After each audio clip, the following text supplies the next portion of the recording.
Hello, everybody. Welcome back to episode 11 of the Close Up Podcast. I'm joined by Drew, Kuyve, and Jonathan.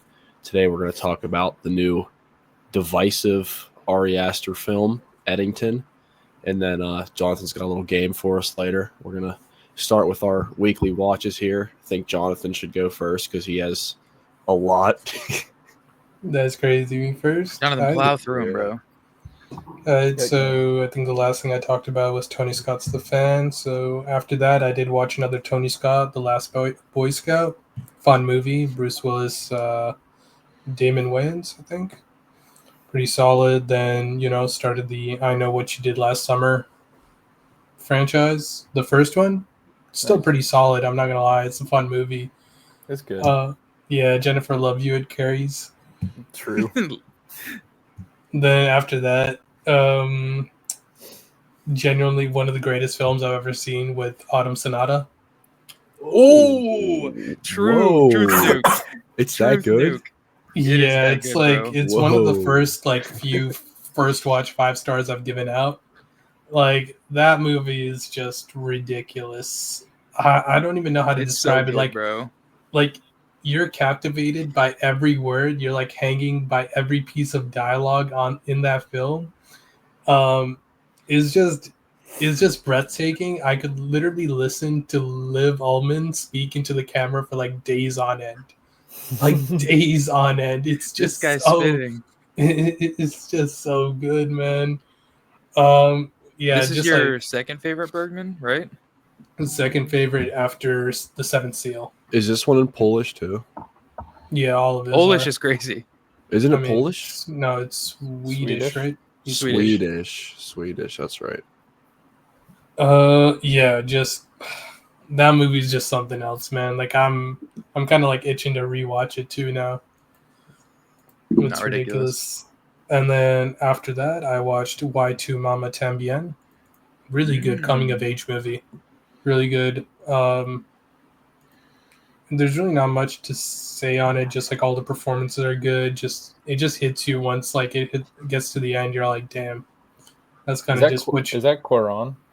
Yeah, Alfonso. What'd you give this? I don't think I saw this. 4-star. Okay. Yeah, really good. Then after that, I watched Need for Speed. I was really hoping for something a bit more saucy in this, but it just like the sauce never came, and I was just like, it was just like a whatever movie by the end of it. Is it Aaron Paul in that movie? Yeah, Aaron Paul, Michael Keaton, Dakota Johnson, Imogen Poots. Oh, wow. That's actually a crazy cast. Kid Cudi, Rami Malek. It doesn't have the first Fast and Furious holy sauce? Nah, I was hoping for it. Like, when you read the synopsis, it looks sick, but then you watch the movie and it's just like, it's a very toned down version of that synopsis. Yeah. So you're just like, it's whatever. Then had to pick things up again. I had watched PTA's Magnolia right after. Insane movie. Top 3 Tom Cruise performance? Not ridiculous. That's not ridiculous. That was like, his performance of that is like one of my favorite. That's like my favorite part of the movie. Just hearing him talk and stuff. He has a really funny line, but I can't remember it. Yeah, that was great. I think this is definitely one of PTA's like strongest screenplays. Just like how everything ties together is just so well done. And it's like it's got like the crazy scene at the end where he's like, "Yo, what even is this?" Bro. You're so confused. But I don't know. It just works for some reason. Is that your first watch? It was, yeah. Nice. Yeah, everyone's great. I think that's the best Julianne Moore has ever looked on film. That's not ridiculous. Yeah, just an insane movie. This is my second favorite after There Will Be Blood, but I could see it becoming my favorite after a rewatch. I do need to give There Will Be Blood a rewatch as well. After that, I watched Joel Coen's Fargo. Also peak. Slightly underwhelmed. I still liked it, but I was expecting a bit more. I don't know, but it does a really good job of like putting together like that comedy. I don't know, like because it's like from Minnesota. I feel like it kind of relates to Canada as well a little bit, during like the winters. Mm-hmm. So I was like, this is kind of funny. But yeah, What'd you give this? 3.5, 3.5. 3.5. Okay, that's fair. Yeah, I felt didn't I like felt it. that kind of the same. I was just like, everyone talks about Fargo like it's the greatest thing ever, which to some people it is, but I was just like, oh, okay. Like when I saw it, I was like, oh, it's yeah. just I just this. watched it. I'm all like, yeah, this is good. I mean, I'm not Yeah, blown yeah. away by any. I think I have it at like a 3.52, but I think back so highly on that movie. It's Really, weird. that's crazy. Yeah. Yeah, I like it. It's a good movie, but far from Joel, like both the Coens brothers' best film in my opinion. I agree. Which I think is No Country for Old Men, which is what, I still need to see more of the filmography. I think Big Lebowski might be better, low key. I have the movies I would have above Fargo are Big Lebowski, Inside Llewellyn Davis, and then No Country for Old Men. That's fair. Yeah. And then after that, picked up on Tony Scott again, watched Enemy of the State, rewatched it. Solid movie. It's pretty fun. Gene Hackman, Will Smith. It kind of feels like a spiritual sequel for Gene Hackman's character. Like it feels like it's a continuation of his character from The Conversation, just because of like Really? what his character does. Having to do with like security and audio and things like that. I was like, bro, this like genuinely could be his character from The Conversation. It was just kind of funny. And then watched I Still Know What You Did Last Summer. Still kind of fun, but I think it's a step down from the first. Yeah. And then after that, I watched M. Butterfly, David Cronenberg. I think this is like one of the more surprising ones for me because it's like not a body horror whatsoever. It's kind of just a drama romance. But like I think there was like some real heart, some real emotion to it. It does have everything to do with the body though still. Yeah, it still does, which is crazy. It's like horror, but everything but to do very with the body. indirectly body related. Yeah. And that it has one of like the wildest like climaxes you'll ever see. It's just like insane. I like my jaw dropped during that. I was like, oh my gosh, what is this? Jeremy Irons is so good. Yeah, he's great. Isn't this movie about Hollywood, or am I like making this up? No, or am I like thinking of a different movie? Not at all. Okay, I might be thinking of a different movie. Yeah, but this is actually one of the more surprising. I give it a 3.5, but this is a little bit higher in my Cronenberg rankings. I did really enjoy this. Drew, you're thinking of Maps to the Stars, I think. Oh, okay, yes. And then followed that up with another Cronenberg, Spider, which I thought was solid. I think Ralph Fiennes is great, but I don't think the screenplay holds up like that. The first 2 acts run like pretty slow. Yeah, I'm just like, can something happen? I'm just like kind of just watching, waiting for something to happen. And then like the 3rd act does pick up. It does reveal some stuff, which is cool. But by the end of it, I just didn't really care for his character during that first 2 acts to really care for what happened in the 3rd act.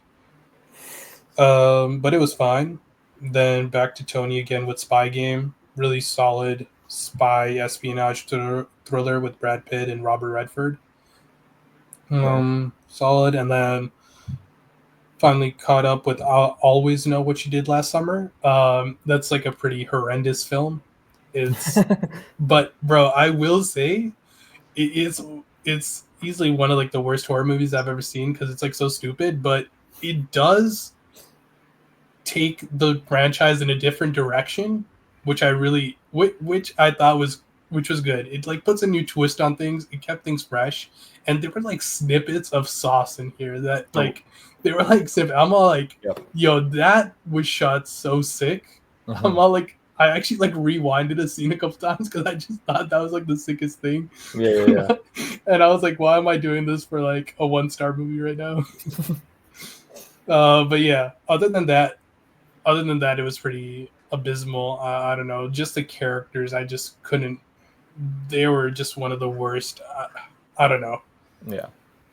Followed that up with John Carpenter's In the Mouth of Madness. Crazy movie. One of the most ridiculous John Carpenter plots you'd think you'll see, and just like by the end of it, you're just blown away. It's just like it just reached a point of absurdity. You're just like, what even is this? This is crazy. But yeah, I really like that. That's a 4-star for me. Back to Cronenberg with Naked Lunch. I know, Kuyve, you like this a lot.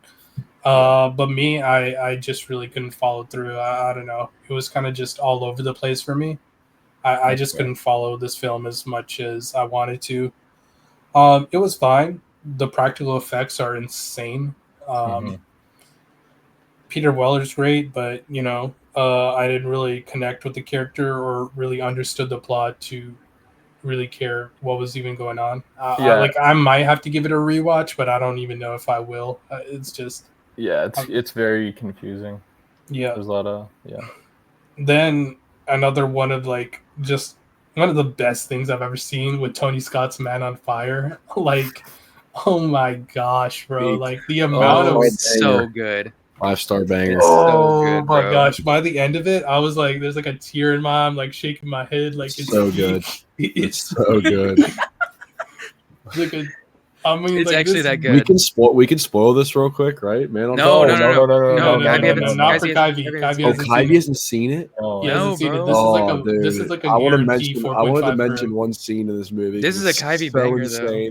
Dude, this is like Kuyve. This is like a bona fide Kuyve 4.5 at minimum. About. Yeah, I think you guys are minimum, bro. But this, I think this is where the plot and the screenplay and the story and Tony Scott's style just work so well together. All the snap cuts, all just whatever Tony Scott's known for, it works just perfectly in harmony for this specific film that I've seen in other ones. This is by far one of my favorites. It has some of the most quotable lines ever. Bro, Denzel is just whipping out one-liners that are just the sickest things you've ever heard in your life, and you're bro, I need to use this IRL at some point. It's so well edited too. Oh my gosh, he's aura farming. It's crazy, bro. And the emotion, there's genuinely a ton of emotion in this. This whole movie's based on the relationship between Denzel's character and Dakota Fanning's character, and I think both of them just work so well in this movie. It's just ridiculous. This movie's crazy. I don't want to get into more. Kuyve needs to watch it. Once he watches it, we can talk in depth. After that, I'd watched Crash, David Cronenberg's Crash. I liked it, but I genuinely don't know how to describe how I liked it because it's just one of the most unique films I think anyone's ever seen. Basically has to do with, I don't know, sex, car crashes. I don't know. It's so absurd, but I don't know, it works with David Cronenberg and just these characters he's made and this story. I feel like it would go up on rewatch, but I don't know if I want to rewatch it just because of, I don't know. This movie is just disturbing as well as, very emotionally intriguing. I don't know. Yeah. Drew tried to get me to watch this, and I read the synopsis. Was like, maybe not. Yeah, I don't know. No, bro, you gotta watch it. I don't know if you'll like it, but I definitely think it's a very unique movie experience. I got a weird relationship with David Cronenberg. Yeah, I don't think you like him. And this is... I mean, I don't dislike him. It's just... Oh, you don't? I think I like... Well, is this old Cronenberg? Yeah, because I like his... This is nice. This is prime Cronenberg stuff. Yeah, I'd say maybe prime if you want to say that. Okay, maybe. Yeah, I guess. I don't know. Once he's coming into his element, I guess. Yeah, well... I don't think there's ever been a period when he's been bad, so that's just... I would disagree. Now. His debuts... Right now is crazy. His debuts are little... We're living in prime Cronenberg right now. Low key. Yes. Yeah, we are, actually. His debuts were something else, bro. Both of those are, his worst movies by far, and just... One of his is one of the worst movies I've ever seen. Jonathan, I might eventually do what you're doing and just watch everything in release order. Yeah. And I'm probably not going to like it, but I might just give it a shot. Yeah, it's not a bad way to go about it. You hated the original Crimes of the Future, right? Yeah, it wasn't looks interesting. I mean, even Kuyve's on the dislike side of it. Really? Yeah.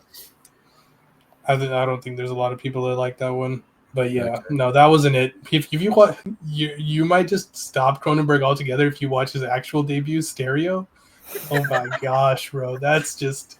Is it Bro, I already bad? talked about this like a We week talked ago about or it 2 last weeks week. ago. We talked about it. Wait, We is don't that need just you to a flame his Is that a debut Jonathan again, bro. half star? Yeah. Yeah. Yeah. Okay, we can move on then. I don't want Yeah, to. brush past this, please. Yeah. Then after that, I watched Alfred Hitchcock's Frenzy. Fun movie. Kind of fun. If you had to describe it, it has that suspense, that Hitchcock flair. But I don't know. It was a lot more style. I think just that London setting was just pretty cool, and I don't know, one of the weaker ones, but I still liked it.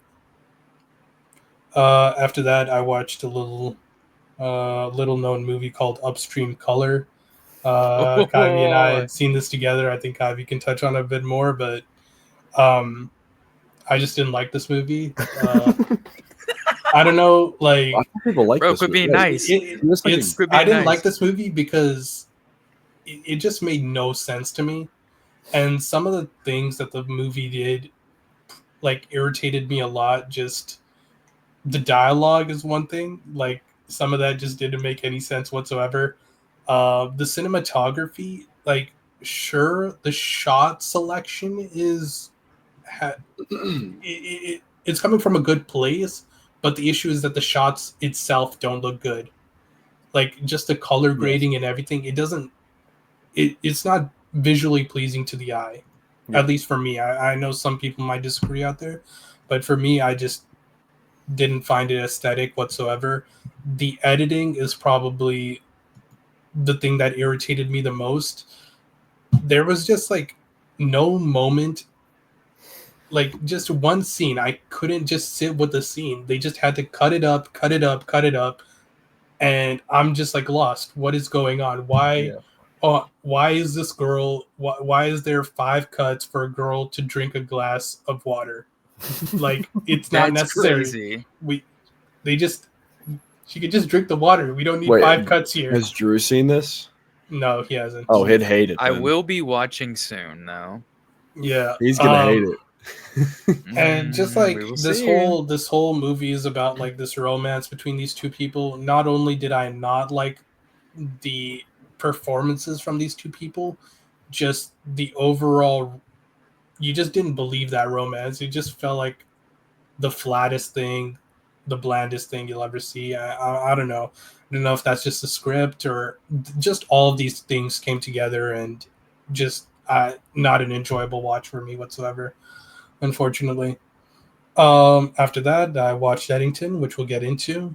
Then I watched another Tony Scott picture, Domino, featuring Keira Knightley. Solid movie. I feel like this is a movie that suffers from Tony Scott's sauce. Like there's just so much I don't know of if that's it possible. that I don't it's think like that a is little bit possible. exhausting Suffering in from this. I don't think that's possible. That's You crazy. if you watch it, you'll know like all the snap cuts and Like everything. he There's just like choked. Started it's like an choking on his own overload of it. sauce. Dude, It's like like an I said, Man on Fire is the most over the top editing I've ever seen. It just works. Oh, if you think It just works. Man on Fire is the most over the top, then bro, Domino is just like next level. Okay. It's just intense with it. But I thought it was fine. The story's fine, but yeah. Then watched Beverly Hills Cop. Fun movie. I had a great time with this one. Eddie Murphy is just like electric. He's just the funniest, most charismatic guy in this. And like the plot is just it's simple, but it just works, It's just one of those simple plots that work with like fantastic actors, and yeah, that pretty much wraps up. Are you gonna run through the Beverly Hills Cop franchise? I don't know if I'll I run know through you all just of watched them. it for the second one because Tony Scott. Yeah, but- I probably will. I probably will watch the rest. I don't know if I'll watch them ASAP, but I'll probably watch Beverly Hills Cop 2 tomorrow. Then we'll see from there, depending on how I like that one. We'll see. Yeah.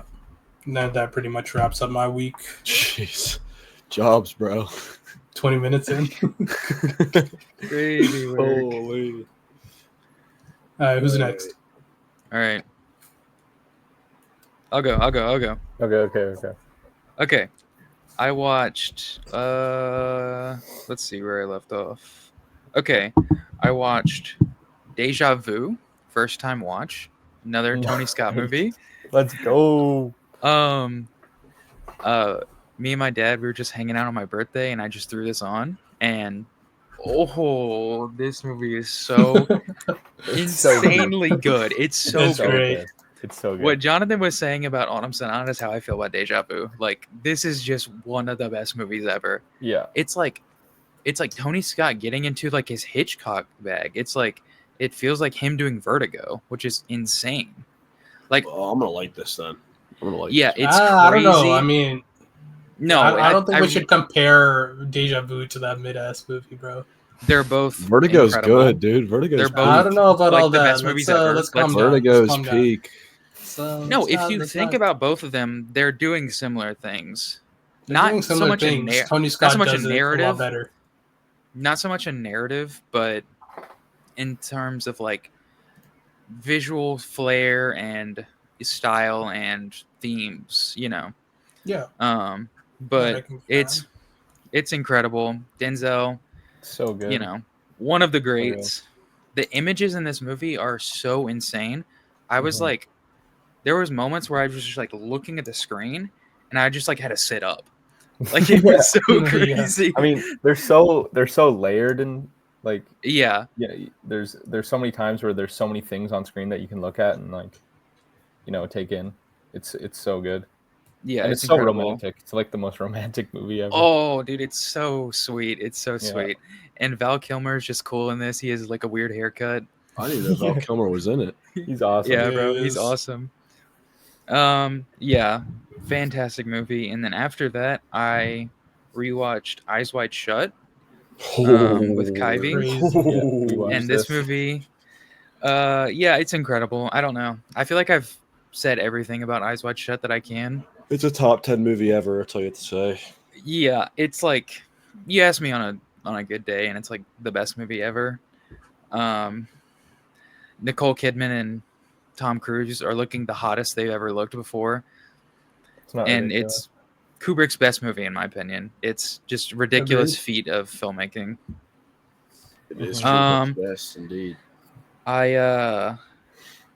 Me and some friends watched Speed Racer. I rewatched it, and this movie is so sick. This movie's so sick. It's like it's the Wachowski sauce, but it's like pumped up to the max. Yeah. It's insane. Like, Kuyve, you need to watch Speed Racer. You would need to mess watch with it it so so bad. much, bro. I need to Yeah. watch it. You would no, actually even mess with it so much. It's so sick. Yeah, it looks sick.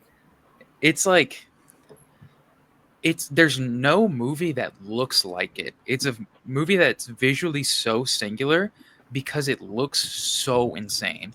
Mhm. Yeah. Like, the digital aesthetic is like literally unlike anything else. The only thing you can maybe say is like Spy Kids, which looks like way worse compared to Speed Racer. Yeah. Yeah, like Spy Kids 3D. Yeah, there's just Speed Racer's just like literally sauce maxing the whole time. Yeah, no, And that's it's not like ridiculous.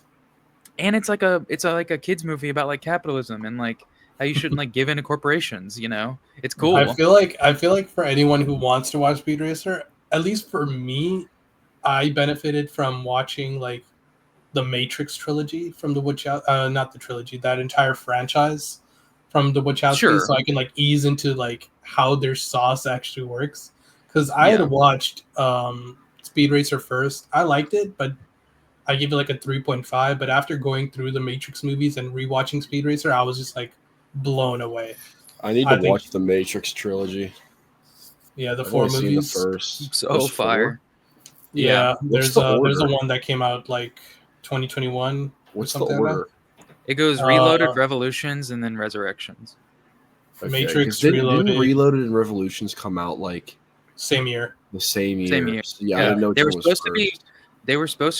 They were filmed at the same time, and Okay. and if you watch them together, like you'll notice one thing in Reloaded, and it'll like pay off in Revolutions. Like it's kind of like one big movie, really. Yeah. So it's like a double. And they were supposed to feature, release. for sure. No, they were supposed to release like pretty close next to each other, but they had to like get moved apart. But they still got released the same year. So should I watch those back to back when I watch them? Is what you're saying? Yeah. Yeah, maybe you can. Yeah. The thing is, I always imagine it like if I ever watch The Godfather, I'm always watching part 2 Yeah. with it. Like those movies are Yeah. so connected to me, Right. and it's like I feel the same thing about Revolution. I mean, Reloaded and Revolutions. right. Kind of how I feel about like Furiosa and Fury Road now. Like yeah. they're so You connected. got to now watch them that, both. Yeah. They're both so Like good. how I feel about like Fast 5 and then just like the rest of the franchise. Oh my Like once I God. watch Fast 5, I gotta watch the rest. All right, moving on. Back it up, buddy. In a way. But yeah, Speed Racer, so far. I watched Eddington. We will get into that, and then I also watched Frenzy, Alfred Hitchcock. I really liked it. This was my third Hitchcock. Really? I thought you Definitely a watched more. step. No. Coming soon. It's on the agenda, but this movie's definitely a step down from the other ones I've seen. But it's really good. It's a little British, really British actually.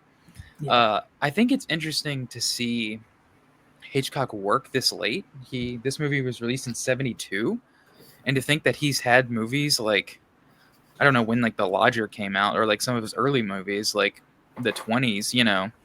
Yeah. To think that he was making movies for such a long I period didn't of know time he that he made a movies movie in the 70s. 70s. Yeah, it felt Yeah, so it's weird crazy. seeing a Hitchcock movie in color. It's just like it just doesn't feel right, but somehow it happened.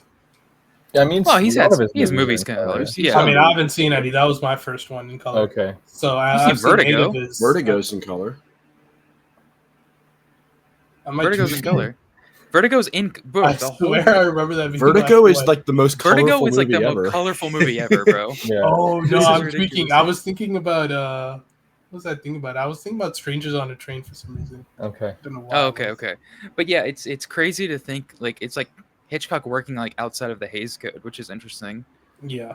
For And he goes better or pretty for crazy. worse, He goes pretty crazy in this movie. he goes pretty crazy. The cock is unhinged, bro. That's great. You know, you can make the case that him working inside the Hays Code is better for him or worse. You know, that's Yeah. up to you, really.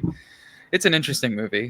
Yeah, I think I'm just stupid. Like I've seen like a bunch of colored Hitchcock movies. Like I've seen Yeah, bro, Rear Dialect of Window. Murder, Rear Window, Window, Rope. Rope. His most Yeah. popular movies are in color.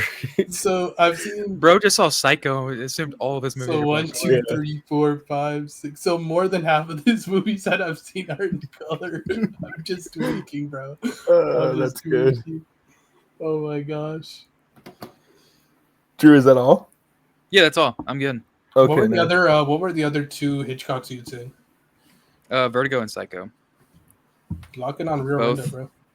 Caden, you want to go? Hey, Yeah, This I week. can go. I was thinking about watching it today. I haven't. I missed 2 weeks of the pod. I haven't watched a ton of movies either, so I'm just gonna go back where I think I left off. good. Hoodwinked. It's low key a banger. I haven't seen that Okay, movie. so all it right, sounds great, Hoodwinked though. is low key a All banger. right. I can't lie. But I remember it being good. The animation It's- is so terrible. The animation It is so looks so terrible. bad. It's like fun to watch. Like I kind of like the animation. It's just so janky and it's so entertaining. It's and- so ugly. And the dialogue is so ridiculous and funny. Like it's genuinely a funny movie. I like. There this are movie. moments that are funny, but there are also, I think, moments that are really unfunny. Like I think the disco thing is really unfunny with the frog. I was Yeah. like, "What are we doing?" Yeah. But I love the goat. Yeah. Oh yeah. The goat's hilarious. I When love he's the. he's rocking on his yeah. horns, which is crazy. It's so funny. I watched Panic Room. Really underwhelming, honestly. Oh, Really? come on. Really underwhelming. Really, I think that's a This solid is crazy. Movie, One of That's a my great lower- movie. One of my lower. Panic Room's hints- great. Honestly, the only thing I liked about this movie was Kristen Stewart. Top 3. And Only thing? she was like the only. I thought she was What, like, you the didn't only mess good with Jodie performance in this Foster? movie. You No, I didn't like you didn't like Forrest Whitaker? Forrest Whitaker is fucking awesome in this. He was Dude, he's fine in so it. good. You didn't I like don't know. Even Jared Nicole Leto's Kidman? good in this. Jared Leto Jared Leto. is good in this movie. Yeah, Jared Leto. Leto's This is the one movie I'm a where Jared Jared Leto. Leto's good I'm a in. Jared Leto defender, and I thought he was just okay in this movie. No, this is I the don't best the best movie he's been in, or like the best I performance. he's heavily given. disagree with that. That's Requiem for a Dream. the most- Walking. like Requiem from a Dream, Blade Runner 2049. Requiem for a Dream. He's so Dallas good. Buyers Club. He's better in Panic Room than he is 2049. Oh my Yeah, god, but you bro, said the best Dallas movie Buyers he's Club. been Have you ever in. seen Dallas Buyers Club? I meant best I've not performance. seen I meant that. best I've not performance. seen Best that. He's performance, like- I would take Requiem for a Dream. Didn't he win an I haven't Oscar seen for it. Dallas Buyers Club? He did. He's He's so good. great at in that. Dallas Buyers Club. He's so good in the movie. Okay. I watched on my flight. I watched The Other Guys. Also like underwhelming. Like it's funny. Yeah, that's fair. It's funny, but it's just okay. Like not Yeah. my favorite Will Ferrell comedy. I usually Sure. this is a hot take. I usually enjoy Mark Wahlberg. I thought he was like bad in this, Yeah, That's not ridiculous. I think you're Yeah. cooking. but I've heard the Yeah. opposite. I know what Mark Wahlberg haters like. Oh yeah, he's tolerable in The Other Guys, but I think it's the other way around. So I don't I know. think it's not interesting. my favorite. I like, mean, Will I Ferrell's really hilarious. in don't this movie, like but- Will yeah. Ferrell, and I really don't like Adam McKay. But there's one like scene in this movie that I do think is funny. Is whenever he jumps off the roof, or yeah, and then My Hero starts playing. yeah. Oh, when I both was of them like, jump off the Oh roof? yeah, Yeah. Yeah, that's It's- hilarious. and Dwayne hilarious. Johnson. Yeah, Sam Jackson, Dwayne Johnson. Yeah, that was so funny. I remember they- watching that they scene were, for the like, first great. time. I'm like, That's it's the one best funny scene scene. Honestly, ever The for movie. Rock is like amazing in this movie while he's in it. He's so funny in it. And then yeah, I mean the whole bit with Will Ferrell like having a hot wife and being like a pimp is hilarious. It's so funny. Okay, but moving on. Superman 2025. What'd you think, bro? Just I was so excited for this movie and I left a bit disappointed. It's a fine movie. I enjoyed it. I also was frustrated with a lot of it, so You can just pack your bags, mixed. bro. Very, very I said this in my review. This is the most mixed I've ever been on a movie, like possibly. So I had You a lot of shouldn't be mixed, lot bro. of It's just a good movie. lot of man. heights, a lot of lows in Superman. There's no Jonathan's lows, blazing. bro. Your lows are chalk. And then I watched 1978 Superman. Better movie. Mm. Oh, okay. um, That's It is, fair. bro. It is. It's a better movie. It's not a much better movie, It's a great movie. but it is a great. I wouldn't say great. It's a good movie. I thought it drags like in the middle a lot. Like it's a little bit too long. Really, but, I heard more people say it drags like in the beginning. But Christopher Reeve's like great in this, and Oh, he's the best part. yeah, and they also like Best Superman. I think they paid what's his name like $100 million to play Jor-El in this. Marlon Brando. Marlon Brando. Like the That's entire crazy. budget went to him. But That's base, bro. He was fire. yeah, I don't think any of you saw this. I watched Sovereign. It's like a new Nick Oh, Otterman, Jacob Tremblay. yes, It's yes. not bad. It's actually a decent movie. Nick Is Otterman's that like like that's supposed to be a 2025 it's release? yeah, it's about like sovereign citizens.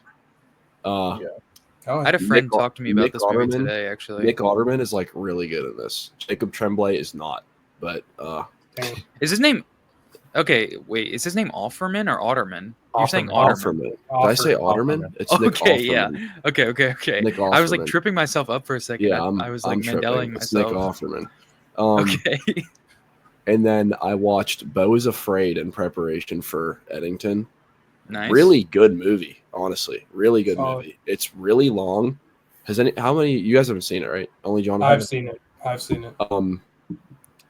Yeah, it's like really the first hour is like really funny, and then it kind of becomes like a more serious like anxiety, mental health allegory, but I recommend it. It's a good movie. Also a divisive one, but I think Joaquin Phoenix is like really, really good in this. In the Mouth of Madness, I thought it was all right. Good movie, solid. Wasn't I ain't blown liking away. on this one. It's kind of just Practical effects are hype. it's kind of just like another John Carpenter movie to me. Like, I mean, I like John Carpenter, but it just didn't stand out compared to some of his other films. But I don't know. It definitely stood out to me.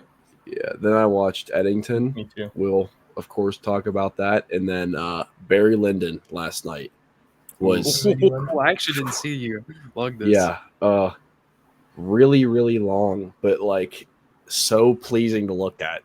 Every frame of this movie is like a painting. It's incredible. Everyone And says. yeah, it's like an interesting. It's kind of like a different, like not your normal narrative. Like the narrative structure of this movie is like different. I don't know how to explain it. Sure, but, yeah.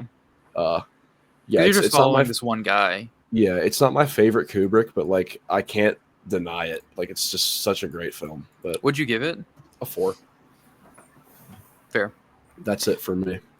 Okay. I watched. Sure. I'll Always Know What You Did Last Summer, the third one installment in this Yeah. franchise. And what does Nice. this have? What does this have on Letterboxd? I think it's like a has 1.3. Yeah, which is Wow. I was like, gonna say That's 1.1, gonna but be close to the lowest. that's like close to the lowest. And Mhm. what did you rate it, Jonathan? Did you give it half A star? 1 star. A 1 Okay, star. that's fair. I gave it 2 stars initially, and then I dropped it to 1.5 stars. But like, I think this movie's not horrible. Like the acting is Oh, awful. I couldn't stand the character. Horrible. But like Jonathan was saying, I do think it has like some sauce in Bro, some areas. I want to talk to you. I don't know if you remember this exact scene from the movie, but it was this movie after the girl received the notification like on her phone. She got the text message. She went to her girlfriend or whatever, and they talked, and then they went to meet with the other guy at the construction or whatever. Yeah. And they're just looking for him. And then he appears, right? He comes out through that thing on that contraption, and like the camera zooms in between them, and then he gets like that overhead shot above him while he's like going through. I'm like, this is just so sick, bro. I was just like, I was getting giddy for some reason. Yeah, there's this whole sequence that's like takes place in this like really, really, really dark room, and it's super cool because like it like happens right near when they start like playing the rock song. Oh, okay, yeah. And like everything that takes place in there, I think is super cool. And like they're like playing this song, and then it cuts out, and then it'll come back. I don't know, it's pretty cool. Yeah. So that movie's not terrible. And then I watched the Fantastic. Did I already talk about these movies last week? No, bro. I watched the Fantastic Four from 1994. Banger. No. Have you seen this, Caden? It's the one from the 90s. Oh, No. the It's 90s like the one? OG. No. So this one, like, I don't even think it's got released, but I watched this, and it's not bad. It's pretty Bro, decent. that's horrible. What's the average rating on this? Because people hate this one. It's horrible, bro. As a 2.1, and Jonathan, I think, gives it what? Half star? Half a star. Yeah. It's horrible. Wait, it's like so there's one one from the 90s. I wasn't even aware of that. Yeah, I'm not watching that one again. I think it's not bad. I mean, I think it at least tries some stuff, and like you have this like they go into space, right? Because it's Fantastic Four, and they're Spoiler. I might watch this. I'm just kidding.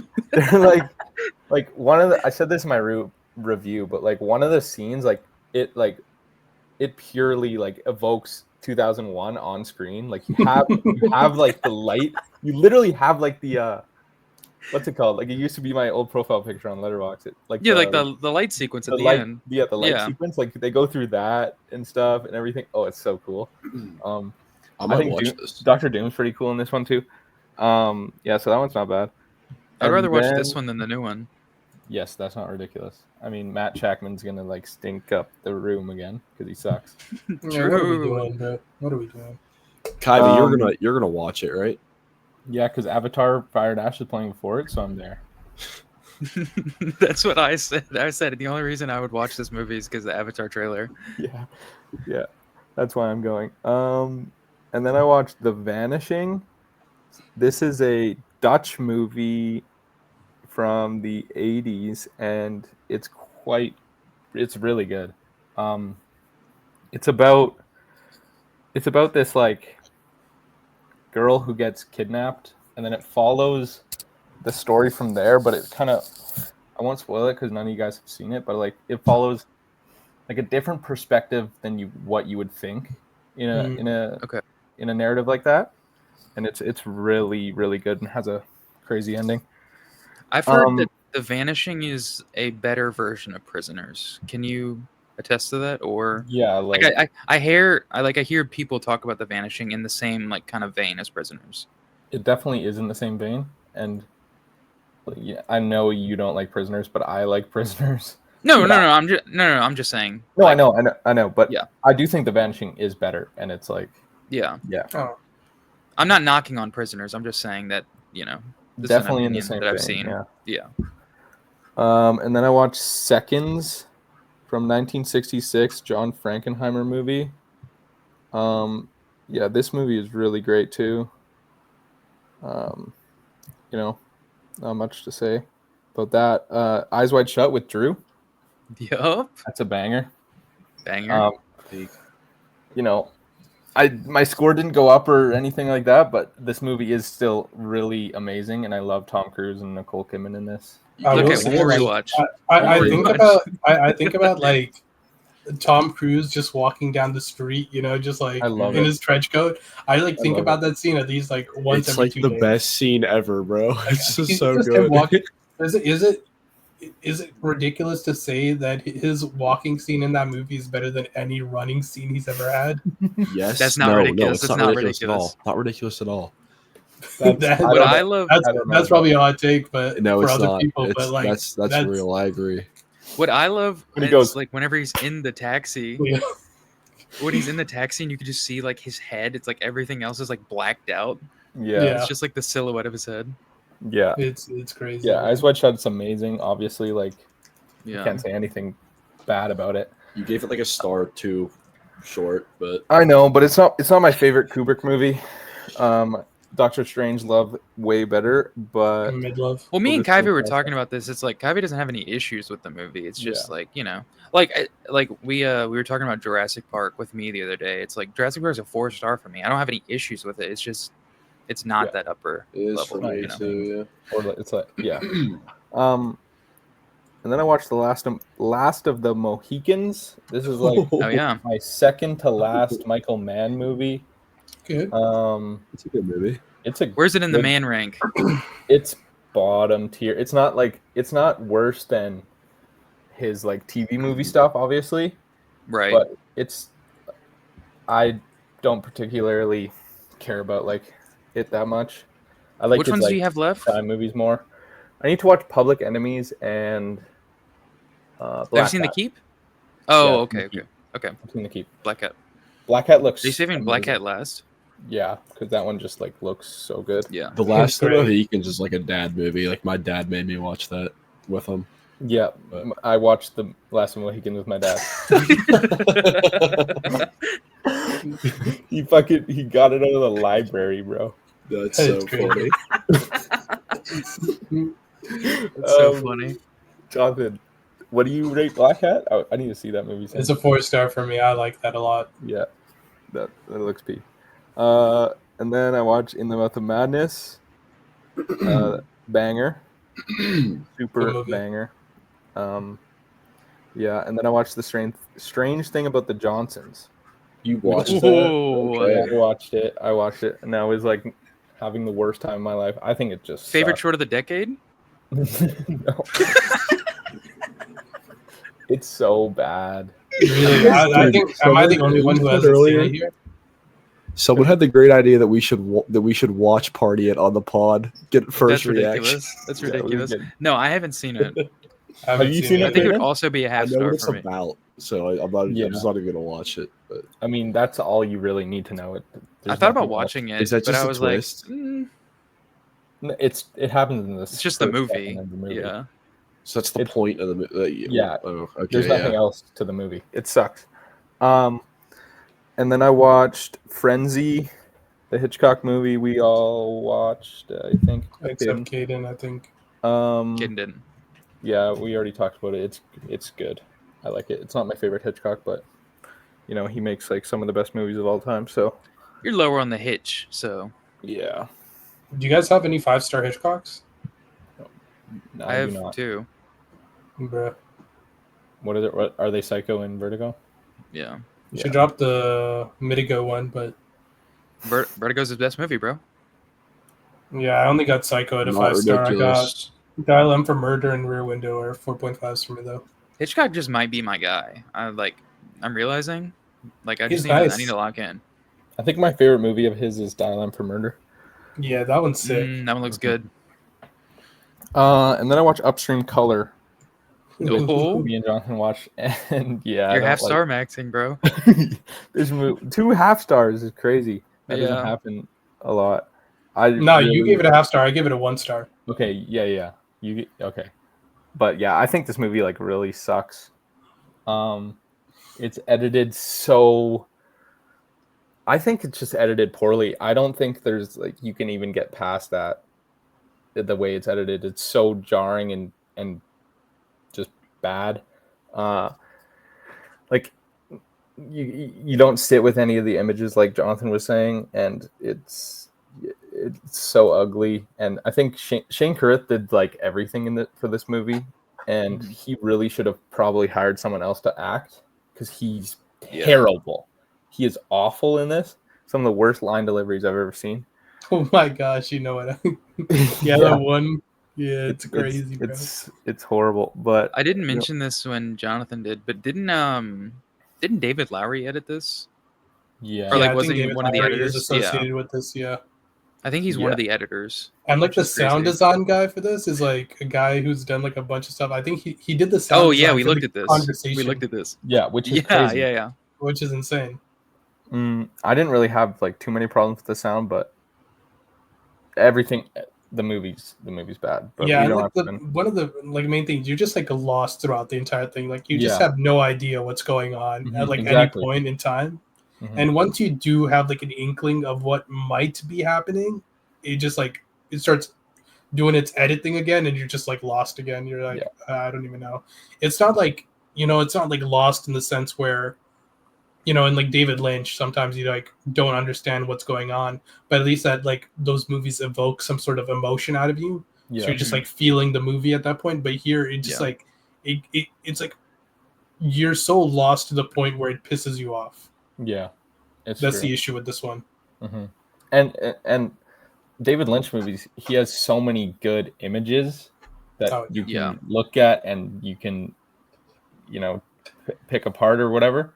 There's not a single one in this movie that looks good or is interesting or like has any meaning. I think the movie is kind of like just devoid of anything, but we're shitting on it too hard. Jonathan, since I watched Primer and you've seen Primer as well, I hate Primer. Do you think that do you think me hating Primer will go into Upstream Color? Like, will that translate or? I don't know. Because I've seen them very different movies, but the issue is with Primer. I felt like because even in Primer, I was kind of lost in what was going on, but I felt like that was part of I was so lost in Primer. That specific movie. But I was just also so bored. I think that was part of that movie's charm, just purely due to its plot. It's like a sci-fi time travel. Nature, right? So I feel like it was bound to make you confused, and I thought it worked for this one. I'm not big on the movie by any means. Like I think it's a 3-star for me, or might be a 3.5. I'm not sure. A little high, bro. It might be. I might. If it's a 3.5, I might drop it down to a 3. But because I don't think that movie's aged. I think it's well a 3. I think I saw that as a 3. But yeah, it's fine. I think. I genuinely think you're probably gonna get the same feeling out of Upstream Color that you did get out of Primer. Yeah, that's not ridiculous. Yeah. And then I watched Eddington, and after that I went to the theater and I saw RoboCop. Oh my RoboCop. God. It's so movie, bro. good. It's so good. I love it so much.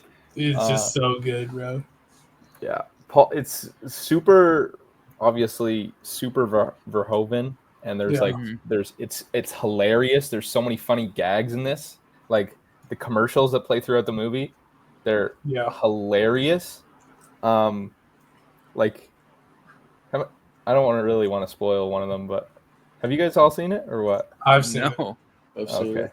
There's one commercial that made me like actually just die laughing in the theater. Yeah. And then I watched Fantastic Four from 2005, and that's amazing. It's pretty good. 3.5. Amazing is crazy. It kind of is amazing. It kind of is. I Kinda did is slip up, amazing. but it kind of is. It's there. Everyone is like, I've seen someone else say this, but everyone is like so perfectly cast in this.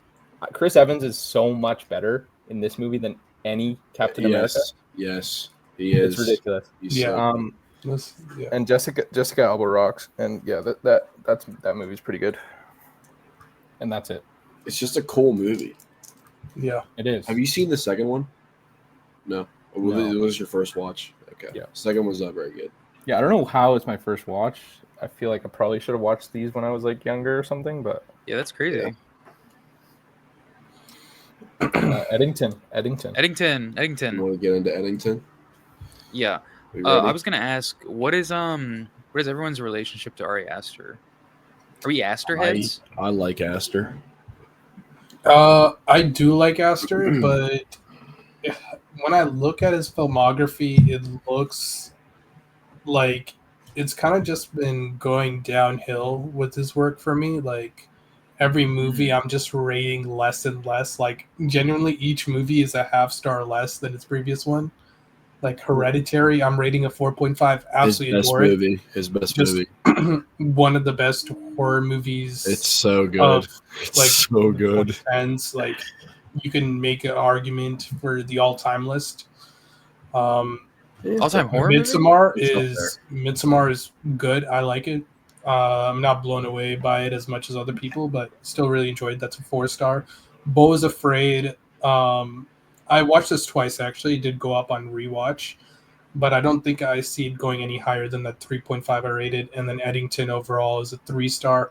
I don't know. I feel like horror is where Ari Aster seems to be at his best, and he's just been slowly straying away from that with each film he's been doing. And with each film, I've just kind of been disliking his movies less and less, unfortunately. Well, I think that he got so successful from Hereditary because Hereditary was, at the time of its release, the highest grossing A24 movie. Mhm. When it came out, it was such a big thing. And so basically A24 was just writing him blank checks. Yeah, So he was like, do it again with Midsommar, and Midsommar became maybe like even bigger than Hereditary. Yeah, I would Like, say so. Yeah. It's crazy that like I was in high school, and then my my English teacher at my like private school was like, have you seen Midsommar? It's like, what are we doing? Yeah, like Yeah. to be honest, when that movie came out, I didn't even know about it. Like it was just like a friend of mine who actually like through like introduced word of that mouth. movie. It was Yeah. just I'm like not- a friend. He I'm just, not like, watching super the movie high. schedule and stuff. I'm not super high on that movie. That's like my least Midsommar? favorite Aster. Yeah. I don't really like that movie. I just think it's okay. I just think it's like it's trying to be like shock value, and I agree. I think the characters are just like really annoying and really stupid. Like really stupid. I also don't Like- think the depiction of mental health is that great. fair. I think I don't- Florence it's- Pugh is like fine in the movie. It's just I really like her performance in that one. Same with just Jack think- Rayner. yeah. What I do want to say is that I think A24 might need to stop writing him blank checks. So because I'm all I don't know for- about that one, bro. I'm all Was for Eddington Ari- A24? Yeah. yeah. Yeah. Okay. I'm all for directors, trying to experiment with their style, trying out new things. But at least for me, and I think with the general public as well, I think majority at least have been disliking his movies when he's strayed away from the horror genre. And I think he might just need to go back to it. I feel like that's his element there. Yeah, I don't love Aster. I mean, I like all his movies that I've seen. I haven't seen Beau's Afraid. It doesn't particularly interest me at all. Just because Mhm. I don't know if I'll like this big 3-hour vanity project from this like It's weirdo freak. it's a lot different than his other films. Yeah, though. for sure. Yeah, It's for sure. like what I've heard. It was a passion project of his. Yeah. So- I'd say What's the it's, thing? Like it this has and a lot of Eddington like are like heart. he's making Beau is Afraid in Eddington. Like he got very successful, and then he was just like, okay, I'm making the movies for me. I got think you guys really should watch successful and it. famous. It's good. I'm gonna watch it. I'm gonna watch It's it. good. Yeah, but I don't think we don't. I don't think we should box in a guy like Aster, and be like, he should make he should make horror movies again, even if you Especially don't like. when he's doing Well, so his much. last two movies weren't Yeah. horror movies, so No, I it's know. like, No, I know, but like, I don't. Jonathan wasn't even saying this, but he was like, Jonathan likes his horror movies more, and like I Yeah. like his. Well, I don't know. I like Eddington a little bit, quite a bit too, but I don't think we should like box in a guy and be like, he should go back to making horror movies or something like that. Like I think the Beau is Afraid, even though it doesn't really interest me, it's like cool that a guy got a 3-hour movie where he could do Yeah. anything. For sure. And Eddington is like this crazy movie. Mhm. It's crazy, and like Eddington's an interesting movie. I think he should do like whatever he wants from now on. Yeah, I mean, if A24 is supplying him with the goods, I mean, and he can do whatever he wants, let him do whatever he wants. I think like Beau is Afraid and Eddington being his last two movies, and like both, in my opinion, are good. I think like this dude's definitely like diverse and can pull off a lot of stuff. Like he pulled off Sure. Hereditary, which I think is one of the best horror movie, like if not the best horror movie of its decade. And then Midsummer, I'm not super high on, but then yeah, Beau and Afraid and Eddington are like different, and I think they both work. So Yeah. um, Drew, I how think do you that like see what he can do. I think the interesting thing about Aster is each movie he makes, he's always starting a conversation. And it's like, even with me that's not really a fan of Ari Aster, I can at least appreciate a guy that is always willing to make the movie he wants to make and always start a conversation. Because this movie, I went into this movie with really low expectations. I've been like, I said this in my review, but I've been privately like hating on this movie for quite a while, for like months now. And then I turned out to really like it. Hereditary, I liked a lot when I first saw it, but after like subsequent rewatches over the years, my opinion's just gone down and down. It's a movie that it's a movie I think is well done. I just don't necessarily care a whole lot about. You know, it's not. I don't think it's a bad movie. I just don't think it speaks to me. I think the acting is really good. Toni Collette's obviously incredible. I don't know. And then Midsummer, like I was saying, I think it's kind of a bad mental health movie. I know there's a lot of people that really like it. Again, just not for me. And then when Beau is Afraid came out, I was like, I think I'm good. And then this movie, you know, I obviously went in with super low expectations, but then I ended up really liking this movie. So Yeah. I think it's interesting. I think we should, you know, just let him do his thing because I think I don't again, I don't want to go back to Jonathan, but I don't think boxing him in is necessarily like a great thing, especially just any filmmaker. Even if they are like a contemporary genre filmmaker. Like I'm thinking of like a James Wan. You know, James Wan grew up like came up making horror movies and then he made like Aquaman and, you know, the Fast and Furious movie that people really love. You know. I mean, I haven't seen Beau is Afraid, but in Eddington there's some horror-y stuff. And Yeah. I Slightly, think yeah. a little bit. And I think that part of it is really good. And yeah, I do enjoy him as like a horror filmmaker more, but Yeah, he's got this really, I don't know how to put it. I mean, are we just gonna dive in? Like, yeah, that's good. like, I mean, this is like I don't want to like really talk about the ending yet. Like, I want to get through the whole movie, but Yeah. Aster has this. He did it in Midsummer, or not Midsummer. He did it in Hereditary, and in Beau is Afraid. There's a couple like he has this thing he does with lighting in like super uncanny like scenes with his characters. Like in Hereditary, I mean, you could, if you've seen it, you could understand what I'm saying. There's a lot of uncanny, disturbing scenes, like people banging their heads off of walls, people crawling on ceilings, and there's like lights, lights, and they're like, and then there's the scene where he's holding the machine gun and backing up, and there's something so uncanny and like psychotic about that scene. I'm like only Ari Aster could pull that off. Like I think that shot looks so good. I think it really stood out. But I guess you want to start from the beginning because I think there's a lot to like unfold. Yeah. I think it's interesting to make a movie about COVID, especially 5 years later.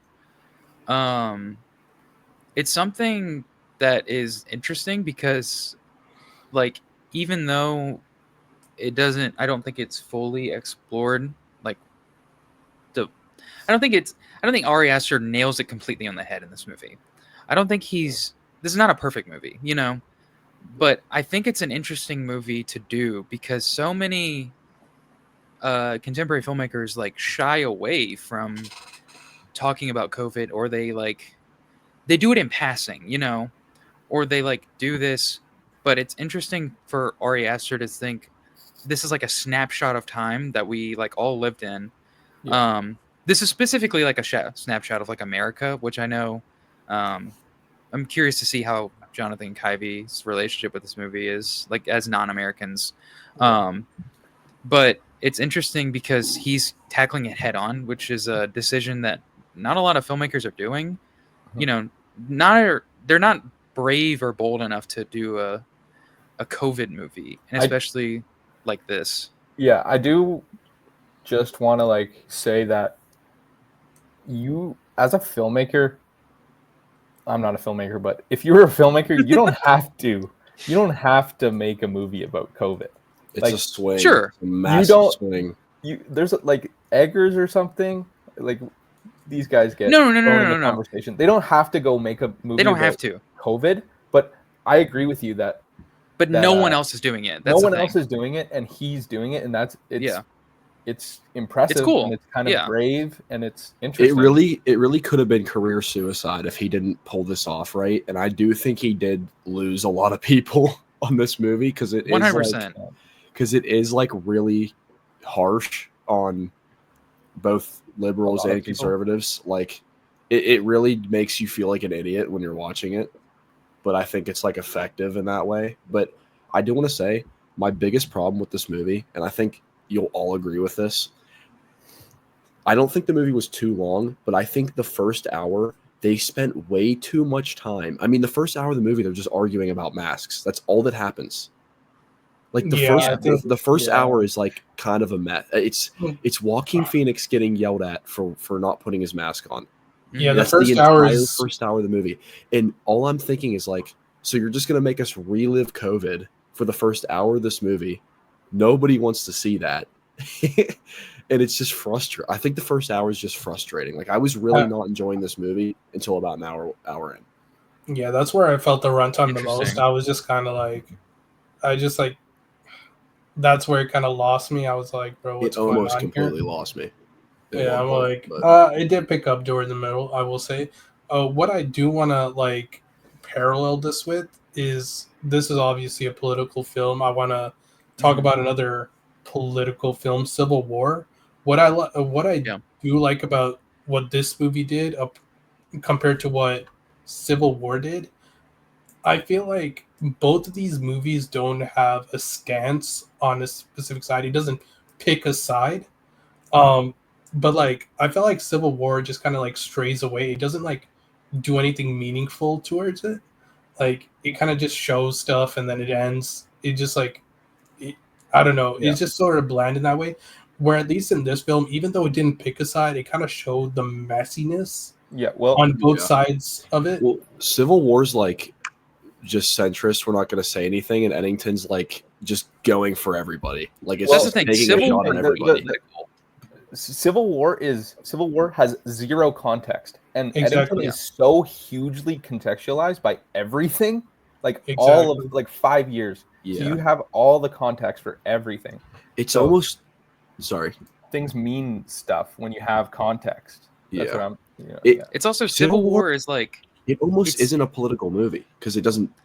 That's the thing. It's void of politics, and it's like a nothing movie because it doesn't want to go in. Because Alex Garland doesn't want to do a political movie, like quote unquote. But that's what I appreciate about this movie is very political. You know, whether you agree with it or not, it's political, but it's not. I don't know if I see this as a centrist movie. The more I think about it, it's hard to like put it, but I don't think it. I don't see it as like just a straight up centrist, but I don't think it picks a side. because I don't think it placates to either side. I think it's almost like anti-establishment in a way, you know. Yeah. And I it's think like it's everyone sucks, and I don't want to be in the yeah. center of either of you. I took it as like I didn't really hear anybody else put it this way, but I kind of saw it as like in the way Ari Aster talked about this movie and like the media, like I kind of saw it as like critical and sympathetic because you have a character like Joaquin Phoenix's character, and he was talking like Ari Aster said himself. He's like everyone has their own bubble around their head that they live in. Like don't quote me because this isn't exactly what he said, but it's like I think Joaquin Phoenix's character is like the example of like he has these lived experiences, and that's like clearly right or wrong. It's clearly what's causing his like extremely strong views and causes him to do all this crazy stuff in this movie. And then you have, I think, a character that people aren't talking about that really stands out is Michael, the cop. Yeah. The Yeah, African yeah. American Is he cop. like his sidekick? Is that like I the think sidekick guy? I think he's the black cop. I Yeah. think Oh. this Yeah. dude. I think this It's the dude is one the black main. guy in the movie. I think he's the main character of this movie. Well, I think see he's like it from the that point hero of of view. them. He's I think kinda he's like focused. so everybody in this movie is awful except for him. Everybody is a Well, terrible person except for him. He's Well, they- not. No. He's not a good person either. You don't think? No, because okay, we're gonna just jump into some spoilers here. Okay. Spoilers for Eddington. I mean, he's like with the girl when she's like underage. Oh, was she underage? Yeah, that's true. I didn't even know Yeah. she was underage. But it's Okay, also well, like then- she's like he's. I like that this movie's not like. It's very kind of like anti-cop, which is we get a lot of propaganda these days. But this movie is like pretty anti-cop in a way, from both I sides. disagree. No, from both sides, because you see like the girl with Michael and like she's like, why aren't you fighting the fight with us? Why aren't you doing this with us? And it's like he's not saying anything, because it also shows like later in the movie that the whole police system is kind of corrupt in a way, whether it be just Joaquin Phoenix or the entire system. It's corrupt, But in that same thing where it's like that same scene where where she's like, "Why aren't you joining us?" It's also like poking fun at her and being like, Yeah, I think that's know, what it was doing. Yeah, 100%. That's It's what like, I was yo, seeing it as. it's like get the one black guy in town And on he's your side. yeah. And, everyone will feel or look so good. Well, I because saw this his movie is character. about performative activism. Yeah. Also, Yeah. speaking of like only like if there's any good characters, maybe like that one cop that was investigating from the other side of the county or whatever. Yeah. Oh, yeah. Yeah. No, He he's was good. chill. He's good. Like He's there, good. there was You're like right. he didn't do He was anything. kind of like a non-character though. He was kind of just there. Yeah. Well, it Yeah, was so but- funny when well, he was like yeah, he had the casing. yeah. Him When he being like who sprints out, is- when he sprints out, and Joaquin like chases him. yeah. But I did want to Yeah, say, yeah. I want to like continue on with like my Michael point. It's Yeah. like he's kind of like the only guy in this movie who's like the centrist. Like he clearly doesn't have a point of view. Like there's a scene where they're in the whole George Floyd thing happens, and they're like saying the most ridiculous stuff. Like there is a black person in the room. They are saying tasteless things in front of this guy, and he's clearly like affected by it. But then you get to the other side where he has white people telling him, "You should be with us." Like you're basically like betraying your own race. You're betraying your people. And I think it's Right. just like he's kind of the guy who's like dragged into the middle of it. Like that's what I think. And Drew, you said it's like I don't want to be like you think this movie's like I don't want to be in between these people. Like I don't want to be in the middle exactly. of this. That's war. why I don't think And it's I think his centrist, because character- centrist is like, oh, I he kind of does agree with nothing, this, and I and kinda he agree with gets this. dragged. He gets dragged into the crossfire. He has both sides like pressuring him politically, and I think that's a really good point this movie's trying to make. It's like people who aren't even involved in this are being affected by it because you have people that are trying to like push stuff onto you. They want you to speak out when like some people just don't want to be involved, and I think that's what Ari Aster is trying to say in some points in this, and I kind of like agree with that because it's kind of where I'm at politically. Well, it's the movie is about how dumb right-wing conspiracy theorists are, and also how dumb like faux political Gen activist Z, is. yeah. Like, yeah. Well, it's how I say is like it's like a snapshot of America at this time is because like everyone was so fucking dumb during this time in America. I don't know how it was everywhere else, I think we still but are. it was sure, but it was cranked up to a max because of how chronically online everyone is, and I think that's one of the biggest strengths of this movie is showing the technology and the little details of the open browsers, of the tweets Right. scrolling by, of the Joaquin Phoenix watching the dumb YouTube video about how to have sex with his wife. It's like This is the only movie where I think that's like done right. The only movie. Everything is through screens in this movie. Like everything is. Yeah. And It's I the just want only to point movie out that how do it right. I just want to point out how the first time we see Ted and Joe talk to each other, it's they're broken up by a piece of glass. Yeah. And Yeah. the whole movie kind of continues on with that because everyone is talking through glass the whole entire through their time. phone, right? Yeah, that's all it's about. Right.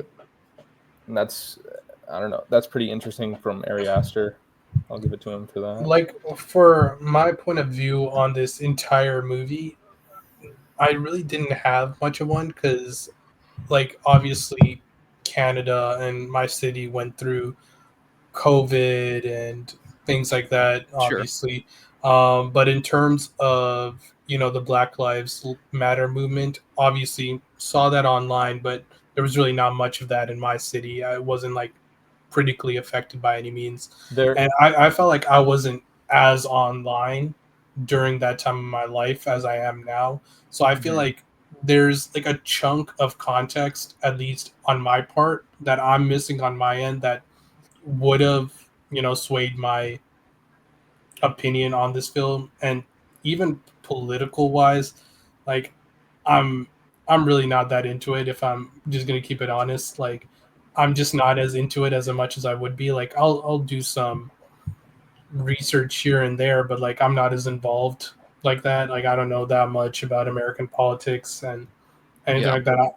It's just that most Save your sanity, dude. Save your sanity. Well, Jonathan, I do want to say, like, in Canada at that time, it's like, no, we didn't have the riots in the streets or anything like that. Like, but Right. we were Yeah, seeing them on our screens. Like I was on Instagram and I would just see like that black post. Yeah, That was kinda like, Oh yeah, Blackout Tuesday. That's exactly Yeah. what I was gonna say. Like in the movie, they they pop up show for like it. a brief second. They show the Yeah, Instagram. yeah. Yeah. You see And I it. do remember that time in history, and Yeah.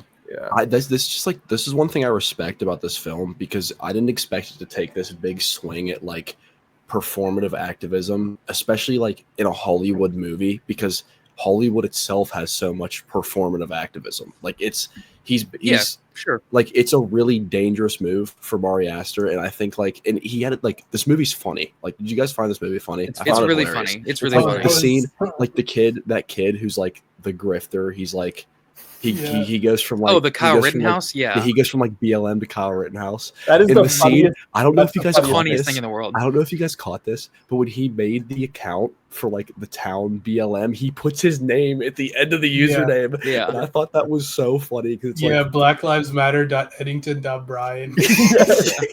I found that I was in the scene where he's with his parents and they're like, my God, that's the funniest that's like thing the ever. funniest scene of the movie. That's And he's so saying funny. he's It's saying so all funny. this ridiculous stuff. He doesn't even know what he's talking about. And his dad just looks at him. He's like, "You're Well, white." It's so perfect. It's so perfect because what's the girl's name? The blonde girl's name? Oh, Sarah. Sarah. She's talking to him and she's explaining this stuff to him. Like, so he can pick continues up. and it's him And then saying, it instantly like match cuts to him explaining it to his parents. It's the funniest thing. the parents are Well, the look on the I think dad's it's such an face. I was interesting laughing character. before he even said anything. Yeah, It was so good. I think Yeah, it's 'cause, such like, an he- interesting character because you see him like try to pick up on this girl that he's really into. So Mhm. he's like goes and Googles the book that she's holding. Yeah. And it's faking having knowledge about something you're faking having knowledge about this certain subject and walking up to somebody who is also faking having knowledge about a certain subject. Yeah. They're just like slightly more educated and And deeper that's in the why it hole. worked. That's why it actually Yeah. worked.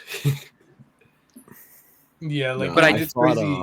It's crazy seeing his progression because, like, in like the very like in the initial, he just like smoking weed with his friend or whatever. Yeah. And then he just like goes into like this huge, I don't know what you call like a run.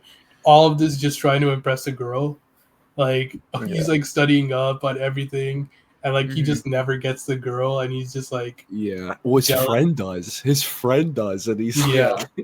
Yeah, and but that guy's faking too. yeah. Yeah, Yeah. exactly. They're all This fakers. is At this the is beginning another of the thing. movie, Like, he's saying bad shit, and then he turns into the The Kyle Yeah. Rittenhouse. yeah. I think this is Hosted like up with Marjorie Taylor Greene. There's like another side plot I feel like people haven't been talking about. There was so much going on with like Pedro Pascal's character and his son.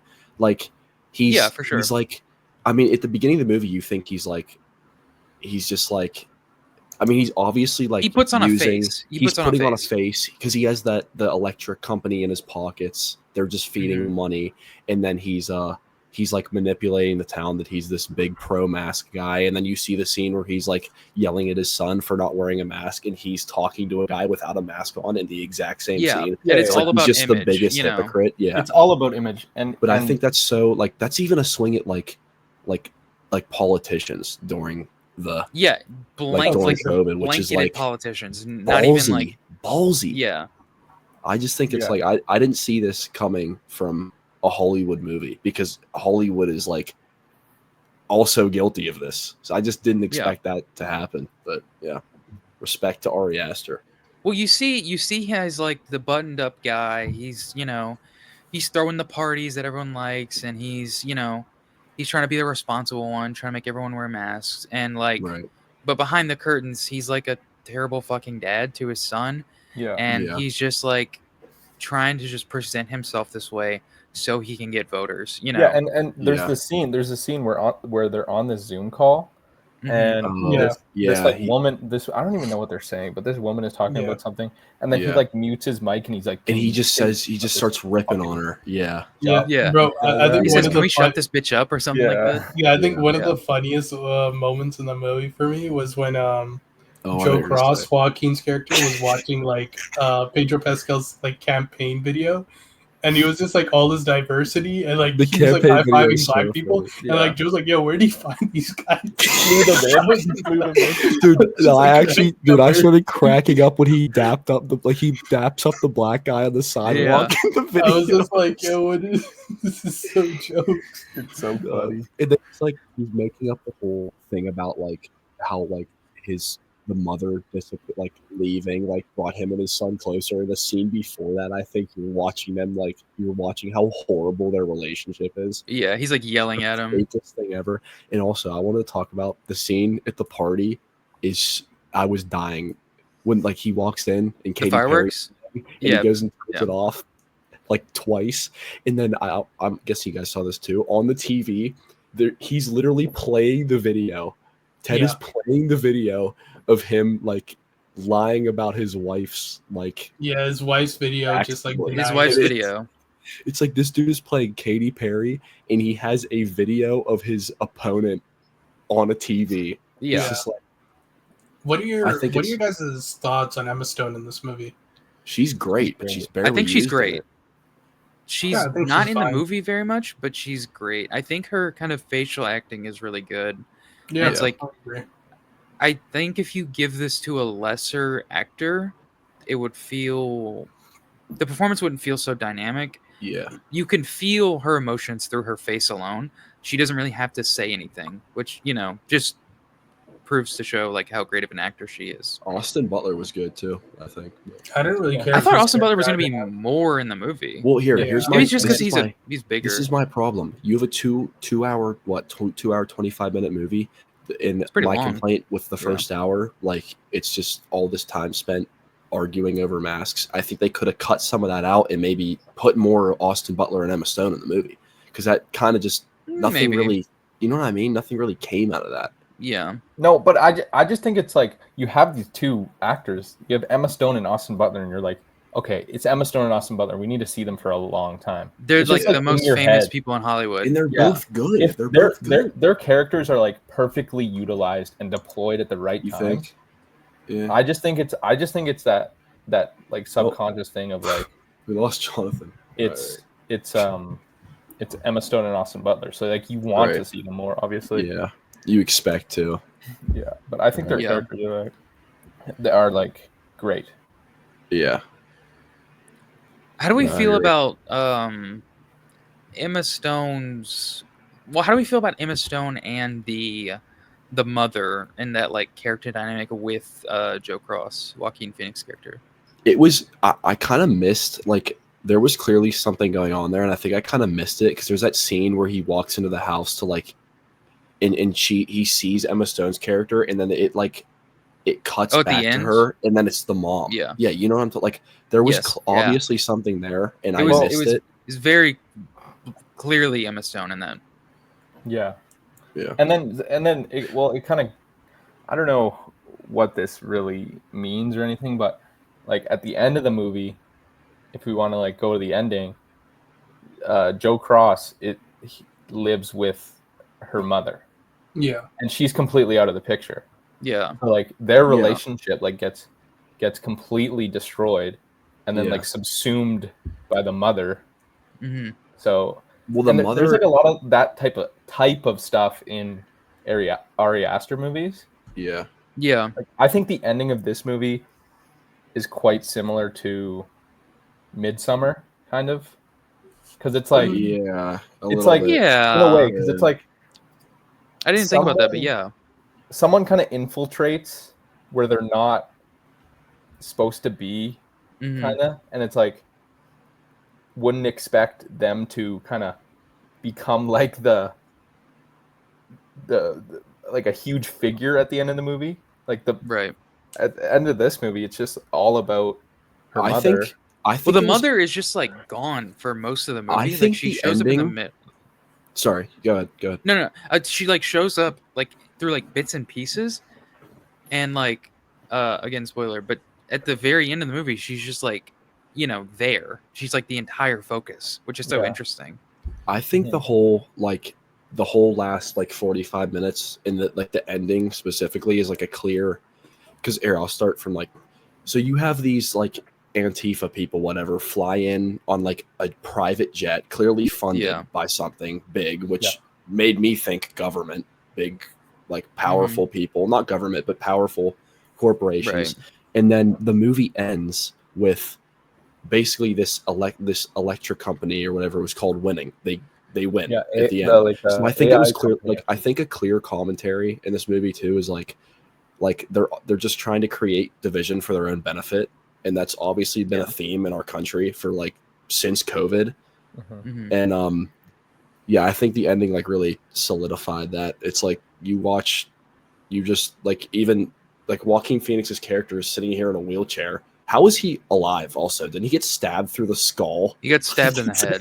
Yeah. Yeah. He gets a knife through his forehead like Yeah. 3 times, and he's just alive. But when that like I was struggling with if I like enjoyed, like there was a point in this movie where I was like, this sucks. But at the end, like I mean, the last hour was fun. I think we can all agree with that. Like I started to enjoy it more. It's like a great time. It just gets crazy. But it takes a while for like the narrative to come together, because there's a point where you're like, what are we doing here? Like that's what I was thinking for a good point of the movie. But then it kind of all starts to make sense at the end. It's still not super clear because, and I don't think it's supposed to be. I think people are taking this movie too seriously. Like I've talked to some friends of mine, and they were like, "Yeah, I don't really know how I feel about it. I liked the first hour, but the back half Really lost me with the Antifa like stuff." And I was like, "The whole movie is like a it's not I mean, it's kind of like a satire of like what actually happened. It's not one for one." So Right. this Antifa witch hunt is just like the exaggeration of that version to the extreme. Mm-hmm. It's not out of the ordinary for this movie, and I think people are they might be taking this movie a little bit too I at face value. yeah, What I read will say, you go ahead. I read a lot of like negative reviews of this movie, and I think like, and this is the thing, like I think it's successful and it's working because Mhm. the negative reviews I'm seeing for this movie are people that are offended, like genuinely offended by the swings he's taking at both left and right. And if anything, that means I think it means it's effective. Like this movie works. I think he did what he was trying to do. And I mean, there were points where this movie I was like dang, like I'm like he's kind of like it's kind of even getting me. Like in COVID, I mean, I was a lot younger, but like it's really taking swings at everybody, and I think it just does a great job at that. Yeah, well, I think it kind of like checks all the boxes that you need to check in a COVID movie. Right. Mhm. And I don't want to say that in like putting it down way, but it does do that. And I think it's like, but the thing is like everything is so obvious to me though. When I was watching it, like especially for the first hour, I kind of get what you mean, where it's like I didn't love it, just because like I lived through it, and everything is just obvious, and We're it just feels watching like, it happen again. yeah, but no, it is very obvious. Yeah.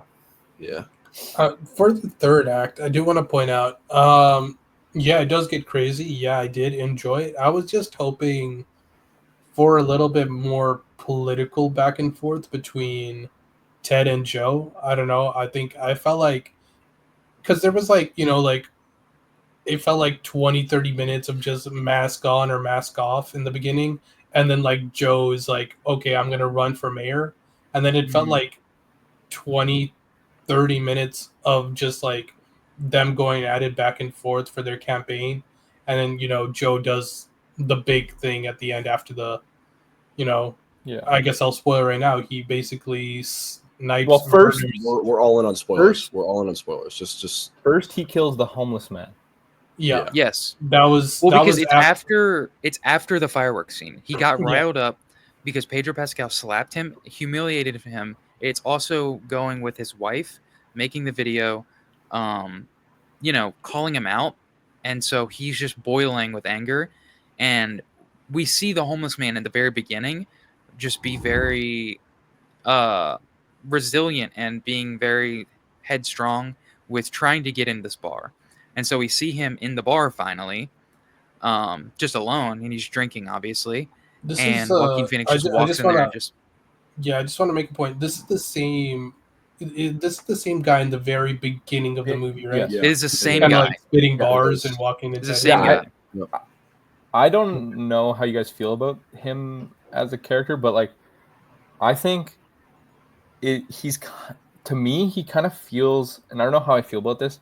He feels like a horror movie character, where like, and I don't want to say that in like a mean way or anything, but like, he at the start of the movie, we're at the shot like really up close to his face, and he's like bloody, and he's like saying these like apocalyptic like passages that I don't even know what he's saying, and he's kind of just like walking around town, and he's just like, it's tricky because he's obviously a homeless man, but he's like dirty and bloody and shit, and you're like, just he feels like a Ari Aster horror. He was the most Ari Aster character fair. in this movie. I'd say that for sure. Watch Beau is Afraid. You'll see like 50 of him. Yeah, seriously. Yeah. But it's interesting that he just like takes all of his anger out on this this random guy. I feel like that's kind of where it started, right? Because Brian or Eric or whatever, Ted's son, filmed that interaction.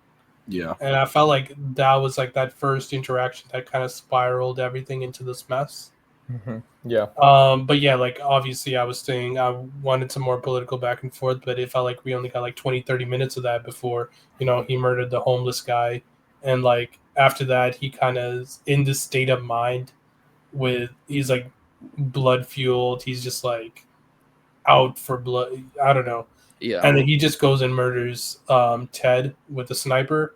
And then his son just happens to show up. And, throughout the movie, Ted's son has also been getting on Joe's nerves throughout this entire thing. and he kind of just shoots him too. And I don't know. Yeah. Did you guys expect it to be Joaquin when they pulled Yeah, back from the 100%. sniper? 100%. Yeah. No, I thought it was yeah. Michael. No, I thought it was Michael. I knew it was him. Because like, okay. No, go, Jonathan, go. Yeah, no, I don't know. I mean, I saw him shoot the thing, and then I saw him shoot the sun. Shoot the sun, and I kind of there was like that, there's that conflict love triangle thing kind of going on between Eric, Sarah, and Michael. So I was like, oh, maybe it was like maybe the target was actually Eric, and then like That's it pans back, and I thought it was going to be Michael, but That's fair. I kind of saw that. I kind of saw the murders coming after he killed the homeless guy. Like I agree. I kind of saw that coming. Well, it's especially how it's shot. You kind of like know, but you don't want to like see it. I think this scene in particular of whenever he kills Ted and his son, Pedro Pascal's character, it really shows how fucking stupid Joe Cross is as a human being. Because not only is he's sniping, sure, and he missed. Okay, whatever. He got the kill eventually. Did he miss though?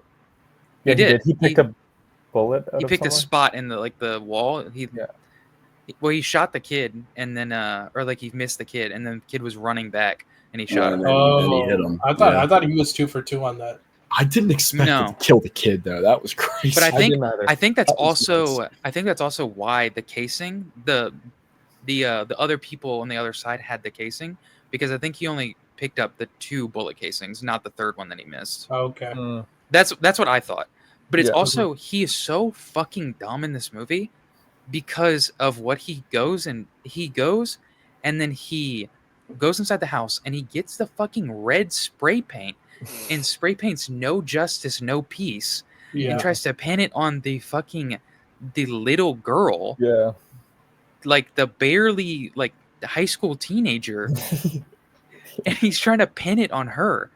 And then the movie later gets shifted to be pinned on Michael. I thought he was trying to pin it on Antifa or something. Well, it was kind of like a last ditch effort. Like he was pinning it on that girl because the girl's bag was there. Yeah. Bag was there. And he was like, maybe his intention was to Antifa, but whenever he saw the bag was there, he was like, I can pin it on this girl. Bro, why did he have to write the letter E like that, bro? Can he just like lock for once? But it's also he's dumb. He's dumb. He wouldn't change his handwriting. That's what I'm saying. If you're gonna spray paint something, just like do some nonsense, like write it. Like, he doesn't even cover his tracks either. He just drives up there in his police car. Yeah, but it's also so fascinating because in his like campaign truck, the little details of he has like one of the signs it says "your" on it, but it's the wrong "your." He's just so fucking stupid. I think I think it's obviously all on purpose, but it's like this is how 100%. This is how crazy that all this like political war makes people. Like we're killing people. Like it should never come to that. Yeah. Well, I was taking it as Joaquin Phoenix's character is so fucking dumb, and like it's making fun of like these like macho, masculine, conservative guys that are like deep off. But he's just like he somehow gets into a place of power. It's like we put these people in a power whenever they don't deserve it, because he's so. Like I said, he's so fucking dumb in this movie. Well, you're like watching it's ridiculous. His power. You're like watching his power slip away from him slowly, and he's like starting to lose his mind. He's good at shooting guns, but he's not good at anything else. He's a beast at shooting guns. First of all, this dude wasn't missing a shot at the end. He is crazy. Yeah, it's ridiculous. But I also I thought the interesting thing with like him pinning it on Michael, because like it's so interesting because it doesn't like he doesn't even plan for that to happen. He just like he realizes how fucking stupid it is to blame it on the kid, and was just like, oh, I have an alibi here to blame it on, because the other kid walked in and was like, hey, look at the picture that was sent, and this is motive. And he was like, oh, okay, I'm gonna go plant that watch that I stole. Also, I don't know why he stole that in the first place. I guess to plant it on her. I don't know. I think that's what he did. But I also don't think he I think another thing about him being dumb is I don't think he was wearing gloves in that scene. I could be wrong. I think he was. So he was. he was? Okay. Yeah. He was. Okay. I didn't remember. I remember he wore the things on his feet. No, he went like full on crime scene cover up. But I didn't Like I didn't remember if he yeah. wore gloves. Yeah, he had gloves on it. But either way, like it's kind of a ridiculous thing, and it gets placed in his lap for for all to be worked out because he didn't even know about Michael and Sarah, like their previous relationship. Yeah, it does just fall into place. Yeah. How do we feel about the action in this movie? Ooh, okay. So I really like the scene where he's getting shot at by the Antifa people. Yeah. There's like this one particular part where the camera is like moving around him and then back and like forth and this crazy thing, and it's I think it's Ari Aster as like a horror director there, because it's so like good. It's like, do we see something over there? Do we see something over there? And it's continually moving around, and I think that it gives you like the feeling that you're him, and like there could be somebody anywhere around you right now, and it's like it's shot like that whole sequence is shot so well. Mm-hmm. I think it's like the camera work was crazy in this movie. Yeah, but and I like the drone strike. That's cool. Oh yeah, I thought when watching the action kind of Call of Duty moment of this movie, where it's just like going crazy and ballistic, I was watching it and I was like, I could not believe what I was watching because this was an Ari Aster movie. Mm-hmm. And that like, I thought about this in the theater. I was like, this is way better directed and way better action than anything in Ballerina. I don't know if you guys felt that, but whenever I was watching, I was like, this is like, as action direction goes, way better than Ballerina. The action was awesome. And the action was so cool. I would say that the action's good, but like the final act fight scenes in Ballerina are sick. The grenade fight scene in Ballerina's sick. I think those are better than. It's a different type of action. I don't think so. Oh, for sure. It's a different type of action. Purely, if we're talking about action, I'm taking this. I mean, Drew said he's taking purely off action. He's taking Eddington's action over Ballerina. I think I'd take Eddington's action over Ballerina's. I think it's better directed. It gives you. I think it's 100% better directed. It's like exhilarating. Like you feel it. You feel it. 100% feel it. Like, you know what it kind of reminds me of? Not to shit on Ballerina, but I was just hyping up Ari Aster. You know what it kind of reminds me of? You know this? What? Spoilers for people who haven't seen Heat. But there's a scene like. It's okay. Heat's a much better movie, of course. Okay.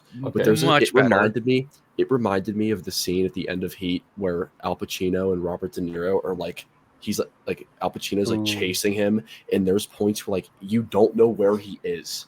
And I think it reminded me of that scene so much. Yeah, a little bit, yeah, because it's like it was like a similar feel to that scene. Yeah, because like in that scene, there's like. They're standing behind these things, and Pacino is like searching for them, and like there's lights. The planes are flying above, so there's lights showing like every so often, and Ari Aster is like using these lights too. Yeah, and there's scenes, there's parts where you know his back is turned to him, and it's like it's so like you feel it, dude. It's so good. Yeah. But yeah, I think I think that scene was like, I think the whole sequence at the end there was shot very well done, so well, and it's so well done, and it's funny too. It's funny. He like the part where he falls through the roof into the museum.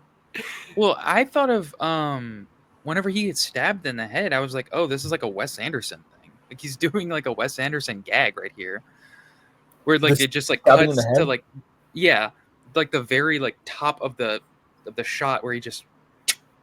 And it, I thought that was very I thought it was very Wes Anderson. Yeah, that's fair, but I think it's like super Ari Aster too. Yeah, I agree. I agree. He loves things getting stuck in people's heads and shit. And like I was just thinking like the most brutal possible. Yeah. Like he just keeps trying to cock the gun, and he gets a knife in his forehead. Yeah, I was all like, bro, I didn't even know that was just crazy. Especially like, and then he just runs. Even this, I don't think we even touched this. When he's like running from the guy, and then he just like stumbles on the gun store, so he gets Oh, in. yeah. So then he comes Gunther's? out, guns blazing, and he Dude, shoots that, the like, cop and that, like blows like his leg off. that is sauce. Like that scene has sauce, bro. When he's backing up with the machine gun, it's actually the coolest shot in the movie. It It's is, so like, cool. That's funny too, because it's like you're getting like a live reaction of it, because it like goes into the first person view, right? And it's like he's Mhm. going like machine gun, and then he just like pans over to this guy, and you see him just shoot the guy's leg off, like the police Yeah. officer. And you're like, what just happened? And then he's like, oh no. He realizes he shot the guy. He's like, oh no. Yeah. I was like, No, that just dude, crazy. the only problem with the scene is like making you root for him. It feels like a Call of Duty campaign. Yeah. Yeah, it's also like Joaquin Phoenix. He's like he's breathing so heavily, but he's like breathing in this gross ass fucking way the whole entire time. Yeah, they're like pushing down your throat that he's asthmatic and Yeah, that he has yeah. asthma, And he has, just to build up. Yeah. Yeah. he also has COVID at that point. His inhaler stuff. He did have Oh COVID. yeah, He has Was COVID at that inhaler? point. His inhaler stops working too. Yeah. And he's Yeah. just Starts like running out. hyperventilating. It's gross, dude, and they were doing it for so long. But, yeah. He's I great think in this movie. By I think the it's way. interesting He's really that good in this movie. Jonathan was saying earlier, again, not to harp on this, but Ari Aster needs to go back to horror. I thought about what would a Ari Aster like action movie look like, That or just like an actual like Western movie. Like dude, he has to make like an action horror movie. Yeah, I was thinking like I'm curious to see where Ari Aster goes after this, because he's doing so much in this movie. It's little bits of horror, little bits of action, the Western aesthetic. You know, it's like need a like a- political drama wrapped in it too. It's I need like an he's doing a Ari lot. Aster. I need like an Ari Aster Malignant-esque horror movie. That would be so awesome. That would be Like crazy. an It would action be horror so movie kinda thing. To talk about like the genre thing, he's doing Western in this, obviously.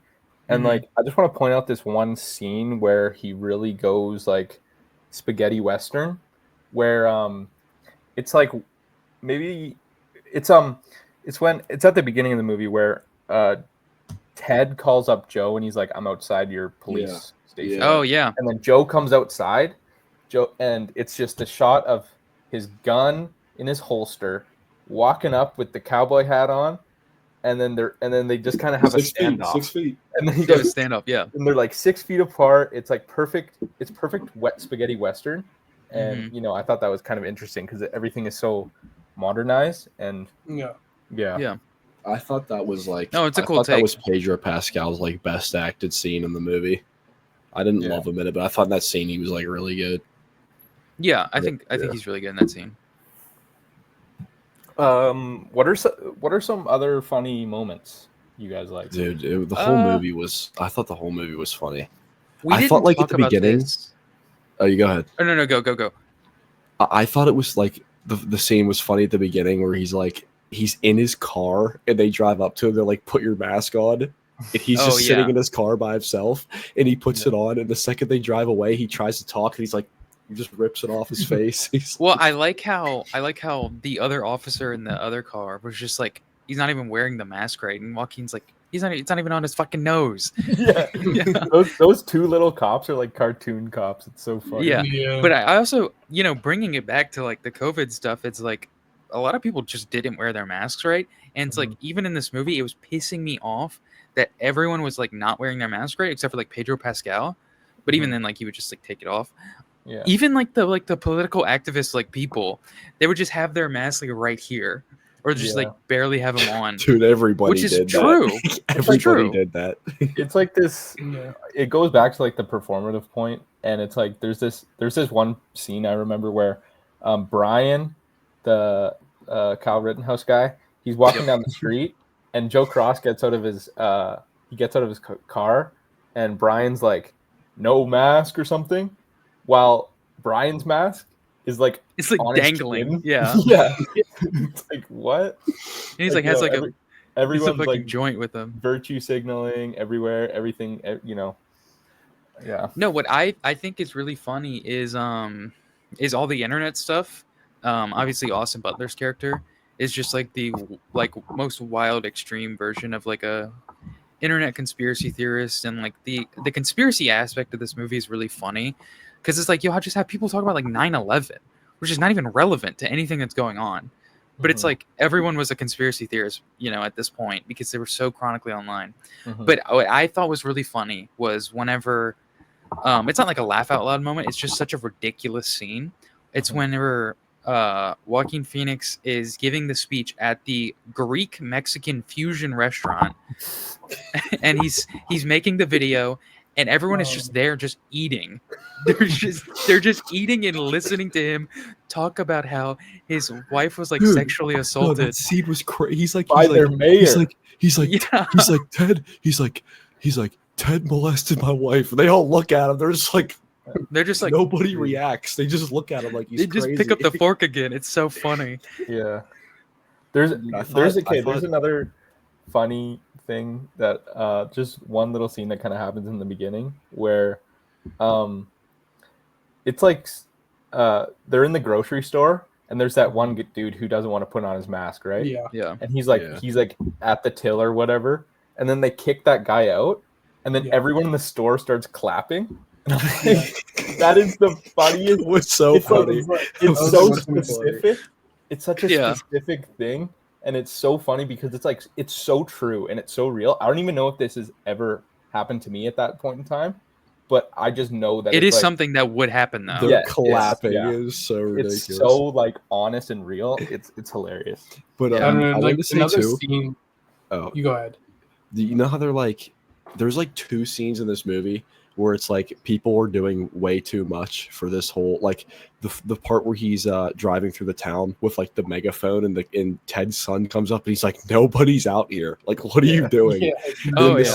There's like a same thing, but like just switched where like the cops are driving through and they see the protest for the first time and they get out of the car and they're like, can you just take this to the sidewalk? Like you're protesting to nobody. Like they're just in the street looking at nothing, protesting. And he's like, what are you guys doing out here? Nobody's around either. There's nobody. Like, they're just recording themselves protesting. It's the thing. It's like they can't understand each other. They're so far aligned, but they're doing the same thing technically. Yeah. Speaking on scenes that I kind of laughed at was like during that protest when they just like all got on their knees. I'm like, just randomly. Yeah. I don't even know what prompted that. Like, was there like some sort of like call out? Like, I don't know. Like, it's some sort of like funny chant. Like, it was going on. It was so like this movie was so aggressively going at like the chronically online people. Like it didn't hold back at all. Like, I mean, dude, they're protesting there's like one black person in this entire town. And he's a cop. They're like he's a cop. They're protesting like Black Lives Matter. And they're protesting against literally nobody is seeing this. It's just a small town. It's like, and then there was like the one other scene that just like, I don't know, it just made me laugh was, in the beginning when Eric, Ted's son, is like gonna take the truck out. He's gonna go meet with his friends or something. And like Ted's like, where do you think you're going? And like he pulls up and like his son's like 6 feet apart. I was like, that's just so stupid. When he was 6 feet. Well, dude, his dad's just not wearing a mask and he's yelling at him for not wearing a mask. And he doesn't have one on. I think like this movie just does like a great job of like kind of like bringing out how absurd and how kind of stupid that time was. I don't know. Everything there's not a single scene in this movie that isn't like absurd. Everything that happens is so ridiculous. Literally. And it's so ridiculous, but it's so like honest and true. Well, that's the thing. It's like that's what's so funny is like how can a movie like this satire and this ridiculous be so accurate? Like just it goes to show how crazy like 2020 was. Yeah. Like people were just acting like lunatics. I want to pose the question: do we think this movie's gonna age well? Because I was thinking about this. I don't know. I don't think because I don't know. I think this movie, it's like it's touching on a lot, and it's like still relevant today. but it's so outdated. I think it still is. But that's the thing. I think it still is relevant today because like That's the the thing. effects that COVID had are like this whole political outrage and division has like only grown since COVID. Like that really like kicked it off. And Like, But I mean, even if we want to move away from like politics stuff, it's like, I mean, we talk about Yeah. movies all the time. Movie theater etiquette since COVID right has gone, it's terrible into now. the ground. Yeah. but Yeah. I just want to point out, like, so like this movie is obviously still relevant right now, but say Mm. like a decade down the line when some of That's this what I'm stuff is saying. like on our hindsight, what do you Mhm. think, like, as like even just us or just the general or like the film community or the general audience in general is gonna think about this movie looking back on it? Well, I just want to like in like 40 or like thinking far ahead in like 30 years or something, when like a 25-year-old watches this, Yeah. you're not going to know what the fuck is. Well, the people who didn't live it are going to be so confused watching this They're movie. not going to care. Like the people that didn't have any context for this, they're not going to care. But in the way that it deploys screens and like uses screens and phones and everything, Yeah. that's kind of like That's only going to get timeless better. now. It's Yeah. timeless now because you we're going to be did- doing that for the rest of our lives. And if right, if rest you of do time. think of it like, I mean, we're going to be, if I don't know who, like, if you guys are going to have kids or whatever, but like you're going to be telling them about, this whole like pandemic that we lived through, and it's going to be the craziest thing ever because it really is. Like, I mean, Well, that's I like was once in a thinking about this. lifetime. But like I feel like this movie is like the perfect way to describe how crazy it was. You know what I mean? I was thinking the reason I brought this up because I was thinking about, I was like, what if like if I had kids and I just like sat my like son or daughter down to watch this movie, like what would they think? If they're You'd my have to provide age some context. and I'm like 50 or whatever, Yeah. Yeah, for sure. But and then versus just someone just watching it, like say a film With fan no context. is really into Ari Aster. Ari Aster's made Yeah. 15 movies since then, and they're doing a Jonathan binge run through, and they get to Eddington. Like, what did they think about Eddington? Because they didn't live through this, I don't know. It's a weird. If I had to make a guess, they're not going to like it. It might not age the best. It might age well in our minds, Yeah. but I just like we watch movies from like, I don't know about all of us, but we watch movies from like the 30s and shit. Like Yeah. like a century ago. and it's yeah, like a century it's ago. hard to 100 It's years from still now, whole. I think this movie won't. I don't know if it'll have any power. I don't really. think Well, that's the I don't thing. think it's really a question that matters though, because it's like if you think it's so on the nose and specific about like what happened in that Yeah. time period that like can it really age bad if it's that accurate? You know what I mean? Like what I is just it? don't think people will It's care. really just I think that's the correct. thing. Yeah. Yeah, no, I mean, You're making a good point. I think, yeah. it's not that it ages I bad, think but it'll I be a think good it just piece. loses relevance. I think it'll be a good piece Yeah, of that's history. fair. Like that's the only way that people in the future will be able to live what we lived with context, of course. But like, I mean, what else is there? I mean, COVID is going to go down in history. It Of already course, has. So whenever it gets passed on, I think this will be one of the defining like pieces of art about Yeah. COVID or the COVID experience.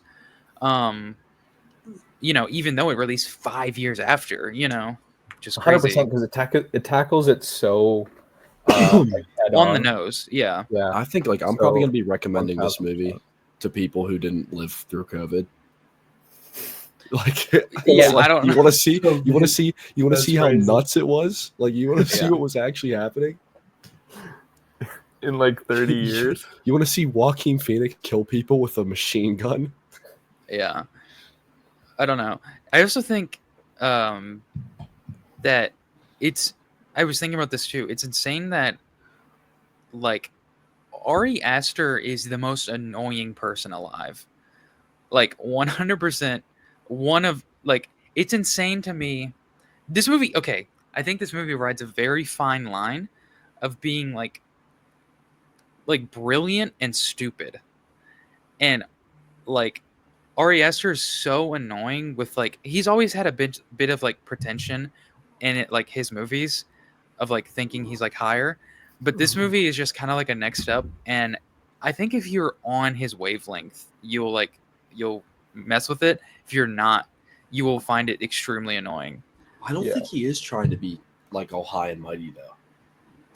With this movie, It's a little high and mighty. I think it really tries to establish that it's like, I don't know, like we all live through the same thing, and it's kind of just like it's a little high and mighty for be like me. I'm the guy. I don't mess with either one of you guys.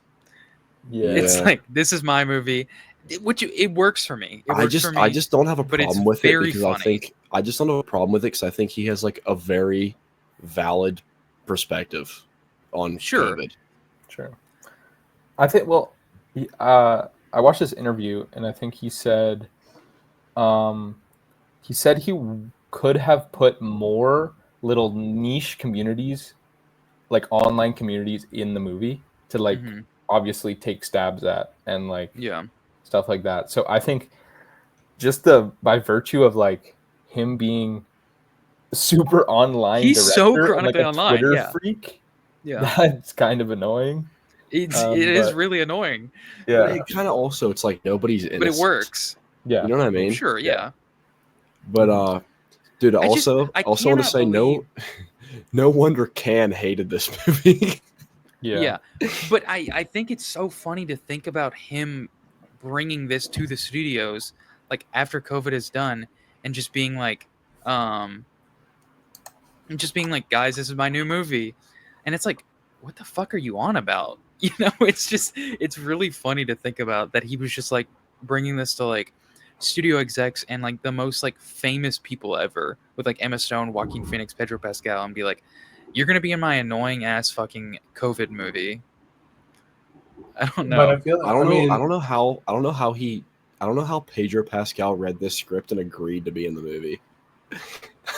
No, I mean, I think it's I think it's fine. I thought that was funny.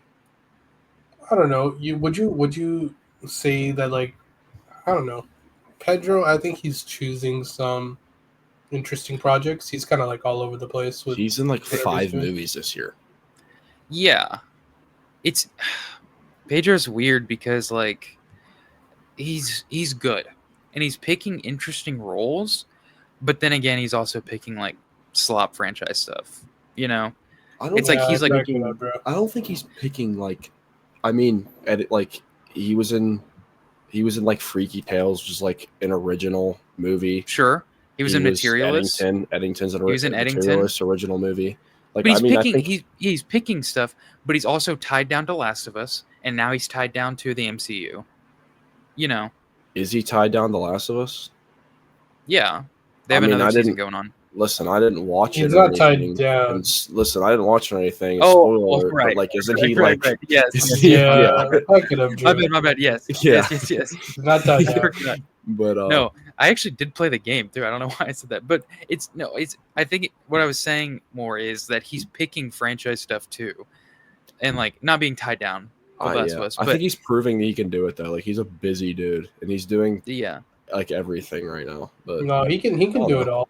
I'm not a Pedro Pascal fan, but like I respect the hard work, dude. He's grinding. I used to be a Pedro Pascal hater, and then like I don't know, I kind of like him. I didn't like him, and then I started to like him, and now he like bothers me. But I saw Gladiator 2. I saw Gladiator 2, and I was like, wait, I kind of get this guy now. Pedro Pascal. I don't know. Yeah. I always thought Pedro Pascal was like a performative activist. Then I watched this movie, and I was like, no, okay. I don't think he's a performative activist. I don't think so. I think a lot of Hollywood is, but I don't love Pedro Pascal. Just as I'm not a big fan of him. I don't think he's amazing. No, he's good in this movie. I used to hate him. He is good in this movie. I think he's good. But I don't know. I kind of had a shift, and I was like, I kind of need to see him in more real stuff. Yeah, he does so much shit. But yeah, we were just talking about. I said he's in Freaky Tales original movie, Materialist original movie, Eddington original movie. Like he's definitely doing real movies. Yeah, but he has his fair share of like really bad movies, like Wonder Woman 84. He's in that? 1984. Is he in Yeah, that? he's the villain of that. He's the antagonist. Nice. It's horrible. He's fine in that. But, like the overall movie's terrible. Like Drive Away Dolls. I mean, he's only in it for a little bit, but Bro, that movie's terrible. Let's be honest. If those paychecks are coming in, you're taking them. Oh yeah, I don't blame him for money. a bit. Can you blame the guy? Yeah, can money you is going to be blame ridiculous. He's getting a bag, and he's bro. He's active. He's getting that bag. Absolutely. He's getting a give bag. props to him for that. I respect the grind. He's in everything right now. Yeah. Are we done with Eddington? Did we hit it all? Do we all just want to quickly just say what we rated the movie? We're all pretty much, aren't we all 3.5? I'm Except for at 3. I'm at 3 star. Jonathan 3. Okay, Jonathan, let's play your game. All right, it's it's a pretty simple game here. We're just basically doing 21 questions. So I have a movie here, and it's going to be collaborative. So it's not like individually working. You guys are going to work as a team, and we're going to go through we'll say this order: Kuyve, Caden, Drew. So Kuyve will do question 1, Caden will do question 2, and all together you have 21 questions to try pinpoint the movie that I have here. I have a list of 6 here. We can do like one warm-up round if you guys want to do that. Sure. We'll do 3 rounds. How about that? Sure, we'll do 3 rounds. These are all movies you've heard of. Not all of you have seen it, but you definitely will have heard of these movies. Okay. So let's start off with the first one. We'll do the order I said: Kuyve, Caden, Drew, and remember, yes or no questions only. Okay, yes or no questions. Okay, let's just do. Is it a 2000s movie and up, like 2000s to now? 21st century movie. 21st century movie. Okay. Yes, it is. Okay. Caden.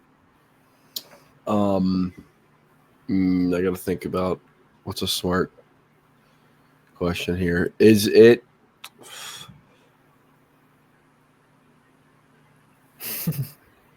yo can we talk about this? Can we talk about what a smart I don't think you can. No. So I just gotta throw even though you're collaborative, I don't think you can talk to each other about it. Okay. I'm just gonna say, is it in this decade?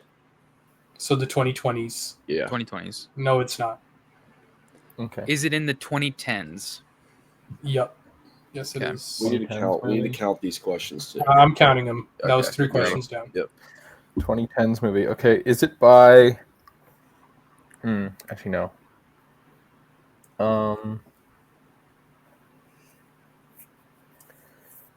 Is it a?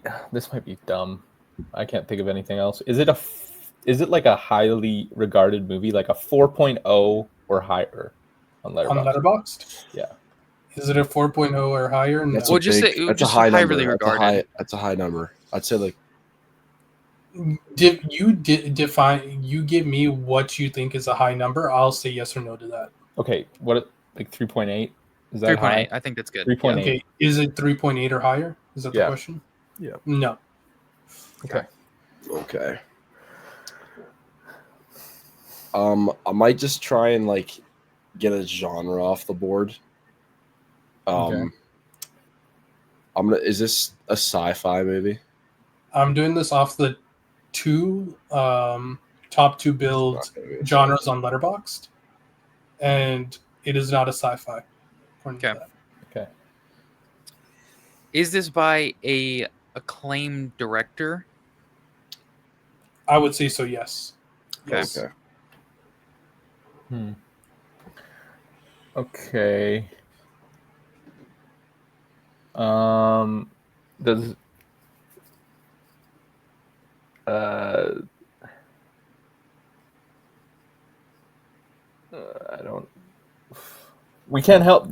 I don't get any help from Caden. No, the only help you have are the answers to the previous questions. I have a good question. We got while Kuyve's thinking, Drew, can you define what what acclaimed means to you?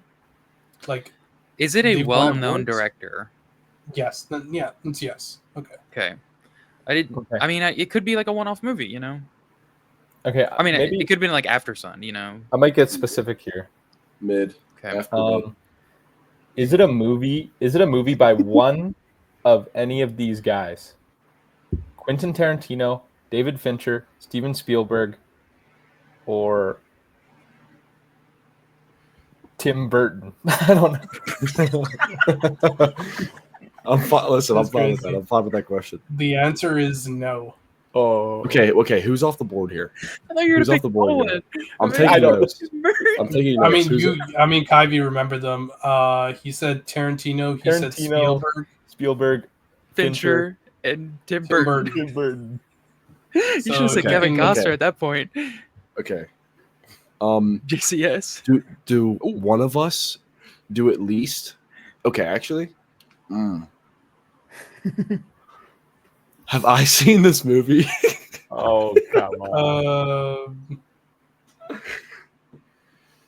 Oh, brother. Let me see here. That was a dumb question, but According to Letterboxd, you have not seen this movie. Is this a horror movie? No. Okay. we are Trying to narrow correct. down genre. Is it a drama? Yeah, that's one of the top 2 billed.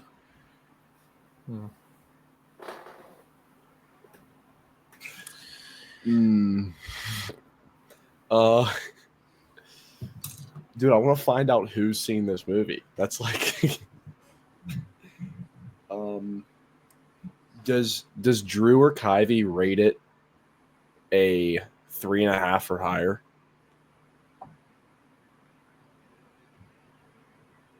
No. Okay, so we don't like this. You guys don't like this movie that You don't much. like it? Don't love it. Does this movie have a letterbox average of a 2.8 or lower? Is that what we should do? 2.8 or lower. Fire it. No. Okay. Okay. So it's between 2.8 and 3.8. We know that. Yeah. Or 2.9. 2.9. Oh no, 2.9 and 3.7. Yeah. It's in that range. Mm-hmm. I didn't know if Jonathan was picking like actual bottom of the barrel movie. Yeah. And this is by an acclaim or a well-known director. Yes. You have all definitely heard of him, 100%.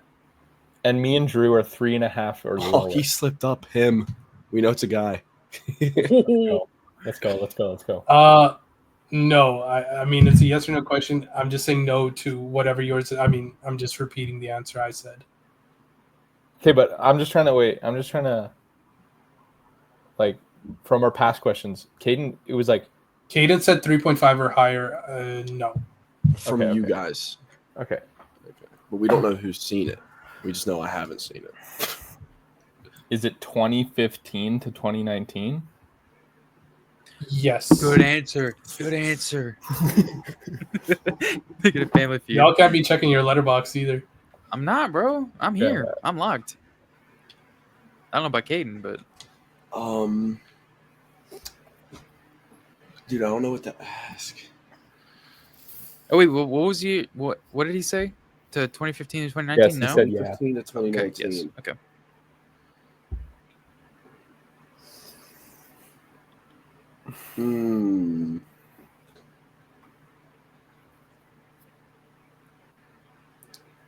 I want to narrow down to a director. How many questions are we at, Jonathan? So you just asked your 13th. Oh, So you guys We are got winding some down here. Yeah. Okay. Has this director released a movie since since that movie? since that movie? Oh, Yes. I don't like that answer. But Is I was this hoping it would be movie? Is this movie a part of a pre-existing movie or a franchise? No. Okay. standalone film. Yep. And it's a drama.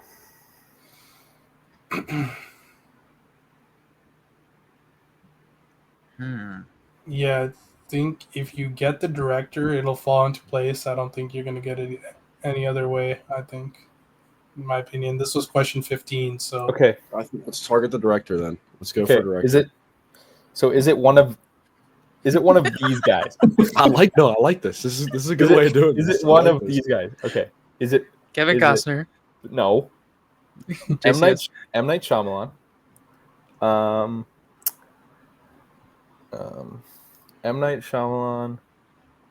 It could be. No, never mind. JCS. Okay, JCS. It's not gonna be JCS, Christopher bro. It Nolan. may be. Christopher Nolan. Christopher Nolan definitely Um, has a movie under. Martin Scorsese. And actually, no. Do those 4. the answer is no. Denis. It's not part of any of them. The film's Okay. not in any of their filmographies. Bro, yeah. I guess this is tough, I guess. I thought this was a warm-up. Dude, this is taking a long time for a warm-up. I thought maybe it could have been Split. I feel like Split's in that 3 range. Mhm. Drama. Post 2015. Caden. Uh,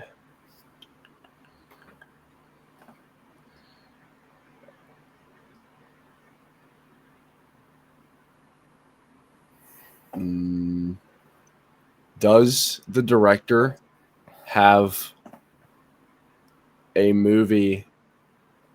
I don't know how much this is going to help, but I'm kind of out of questions. Does this director have a movie with an average of 4.0 or higher? It's like every director. If he has any movie in his filmography with a 4.0 or higher, Like feature films. then yes. I think We I should might know the director, maybe. It's your turn right now.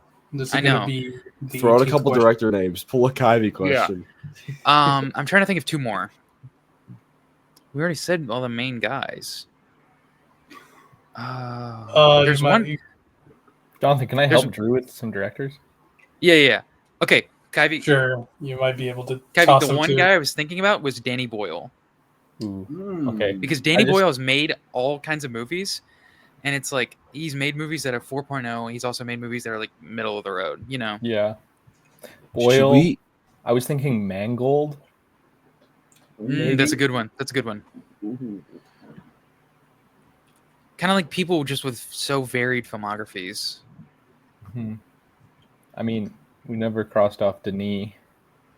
What if I it's like, don't think Denis gonna have a movie. Boyle, what if it's like Enemy? Mangold. But Enemy's earlier, isn't Enemy like 2013 or something? Maybe you're right. Oh no, you're totally Boyle, right. Boyle, Mangold. I don't know. Did we say JCS already? Yes. Yeah, it's not Okay. JCS. Boyle, Mangold, JCF. No. No. Boyle, Mangold, and God, there's no other directors, bro. That's Say, all. ooh, Malik. Boyle, Mangold, Malik. Is that your question? Is Or Is do you it want one to of- throw is out it one any of of those? those? Or Is it is one that of your those? question? Is it one of those? Is it any of those directors? No.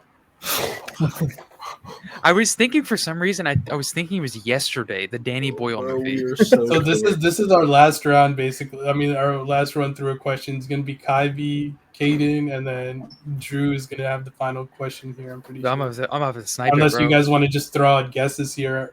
I don't know. You guys. No, have any- we gotta narrow it down. a No. little more. We gotta narrow it. Dude. Yeah, you kind of Is have it- to. I'm so dumb. I need to think of like a smart question now. Oh my gosh. Think of people I don't. Do think of years something- help you guys? Do years help you guys? Like, Yeah. You guys might lose it once I say the answer. At Like, least okay. the director is pretty. Yeah, I won't give any more. drama.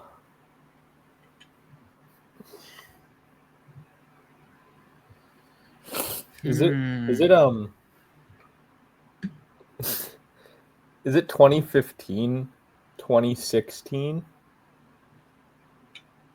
Like Did I if already it's do, one of wait, those. did I already do this? You said 2015 to 2019. Okay, is it 2015, 2016, 2019, I would do. Is it one of these years, 2015, 2016, or 2019? No. Okay. Ooh. So it's 2017 or 2018? Because 2019 has a lot of movies. 2017 or 2018? Oh, wait. I think I might know it. Wait, No, never mind. I don't know it. So this is Caden's question right here. He's letterboxing all over the place. Dude. Bro, I actually don't know what to ask. Oh my Wait, so gosh! If you got the director, I don't think. I don't like this movie. So it's Should I Kuyve, give I you was- guys? Kuyve, No, I should I was guys thinking say First something? Should I Reformed. guys say I was something thinking that might War for help the you Planet out of the here? That might help you out here. yeah. Caden asked if you guys rated a 3.5 or higher. I said no because you guys don't have it rated at all. Not if you guys have seen it, but you guys have 100% heard of this movie. Oh my None of us have seen it? No. Bro. I'm I surprised don't it's not on your this. watch list, Caden, but it is on Kuyve's. I don't know if I saw Drew there. What do you mean you're surprised it's not on my watch list? That's all I'll say. That should help you guys out a little bit instead of kind of working through your ratings in your head. Yeah. Oh my gosh. I'm trying to think of like who else? What other directors are there? I don't know. Do we put a timer on here? Yeah. Like there's Yorgos, Guillermo del Toro. Yeah. I'm giving you 30 seconds. Ari starting Aster. now. 30 seconds. Okay, is it Ari Aster, Guillermo del Toro, or who else did I say? I don't Yorgos. know, bro. Yorgos. Yorgos? Not. Who is it? Yorgos? You said Yorgos del Yorgos. Toro or Aster? No. It's none of them. So this was your Okay. 20th question, We're so it so comes down good. to Drew here. This is the We're final so question. Low-key, I could snipe. Can. So, does it have a 3.8? So it's not super highly regarded. It's a drama.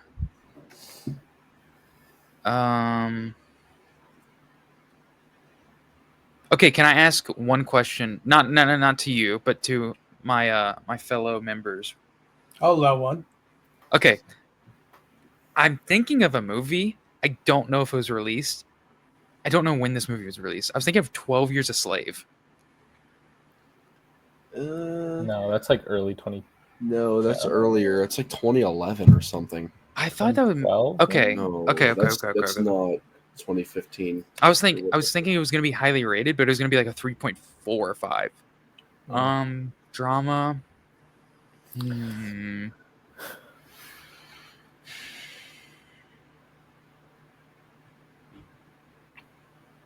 Not sci-fi, not horror.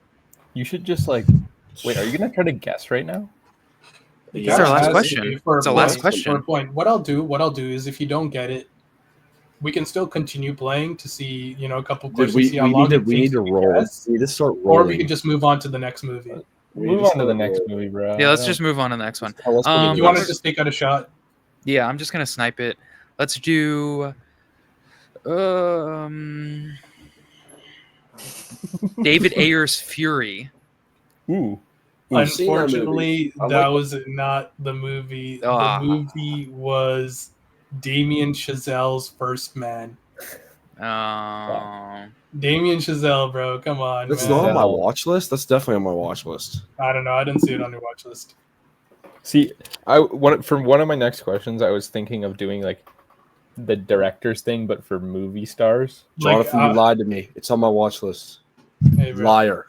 I was just hoping when you guys would say like something about Oscars or something that might help. Like, is this I an was Oscar-winning thinking about director? Oscar. Yeah. I should have thought about Oscars.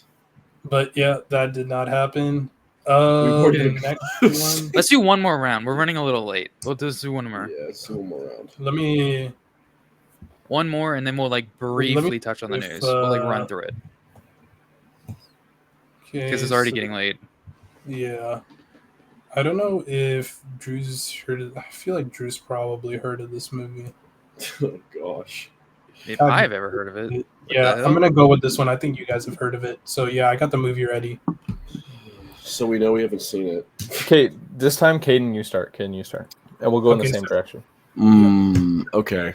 I'm gonna go with the. Did it come out in the 21st century? No. Okay. That's a big. Yeah. Is it a foreign film? No. Okay. Okay.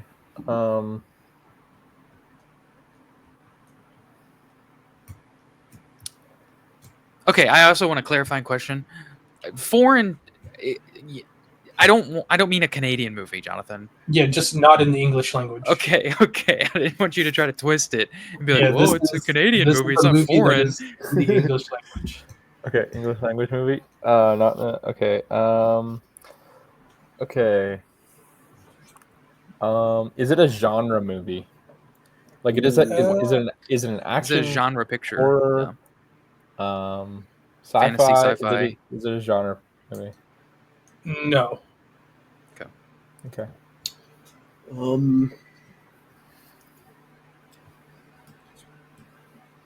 Is this movie from? Is it what? Go ahead. I was just saying. I'm confident that I think you guys will get this one.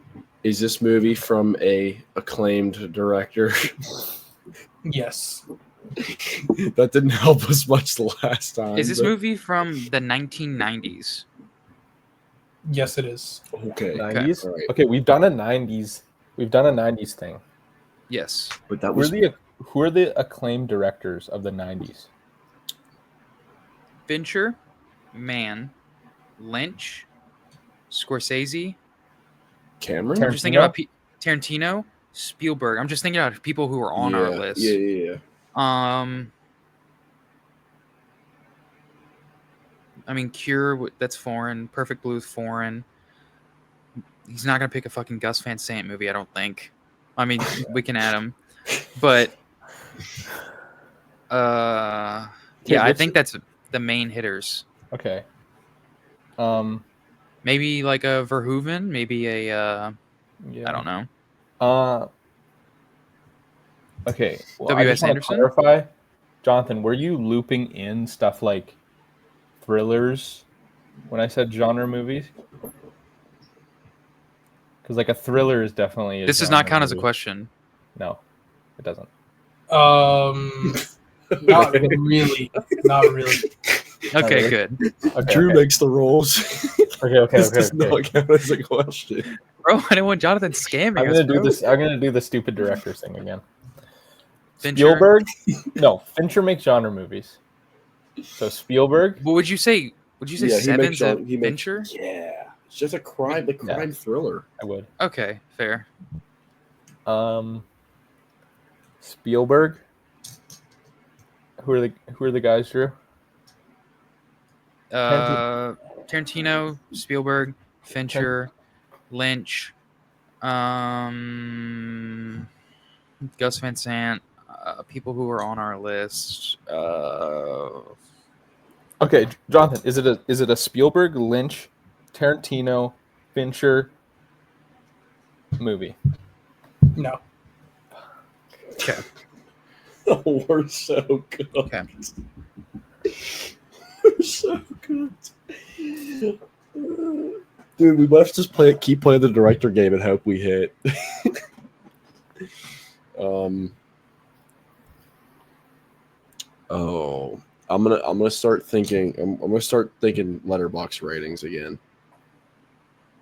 Is this movie a 3.5 or higher? Yes. Okay, so it's a good movie. Okay. Is the top billed actor in this a S tier movie star? Like That's for example, Brad Pitt, Tom Cruise. Yeah. In my opinion, he's an S tier. Okay. In his opinion. Okay. So very Do- well-known actor. Yeah. Do I would do say so. one of the three of us rate this movie 4.5 stars or higher? I think Yes. he said we haven't. Oh, Yes. So one of us does, and doesn't Yeah. have to be all of us. wait. This might be a Scorsese. I'm thinking. We didn't say Scorsese yet, right? I don't think Kuyve said No, Scorsese I in didn't his say him. director. What other directors can we throw in here? Because I want to ask about Scorsese. Well, you can do Scorsese, Scorsese, Cronenberg. Cronenberg makes yeah. genre movies. I guess you could Yeah. say if you want. Okay. I don't think it would be Cronenberg.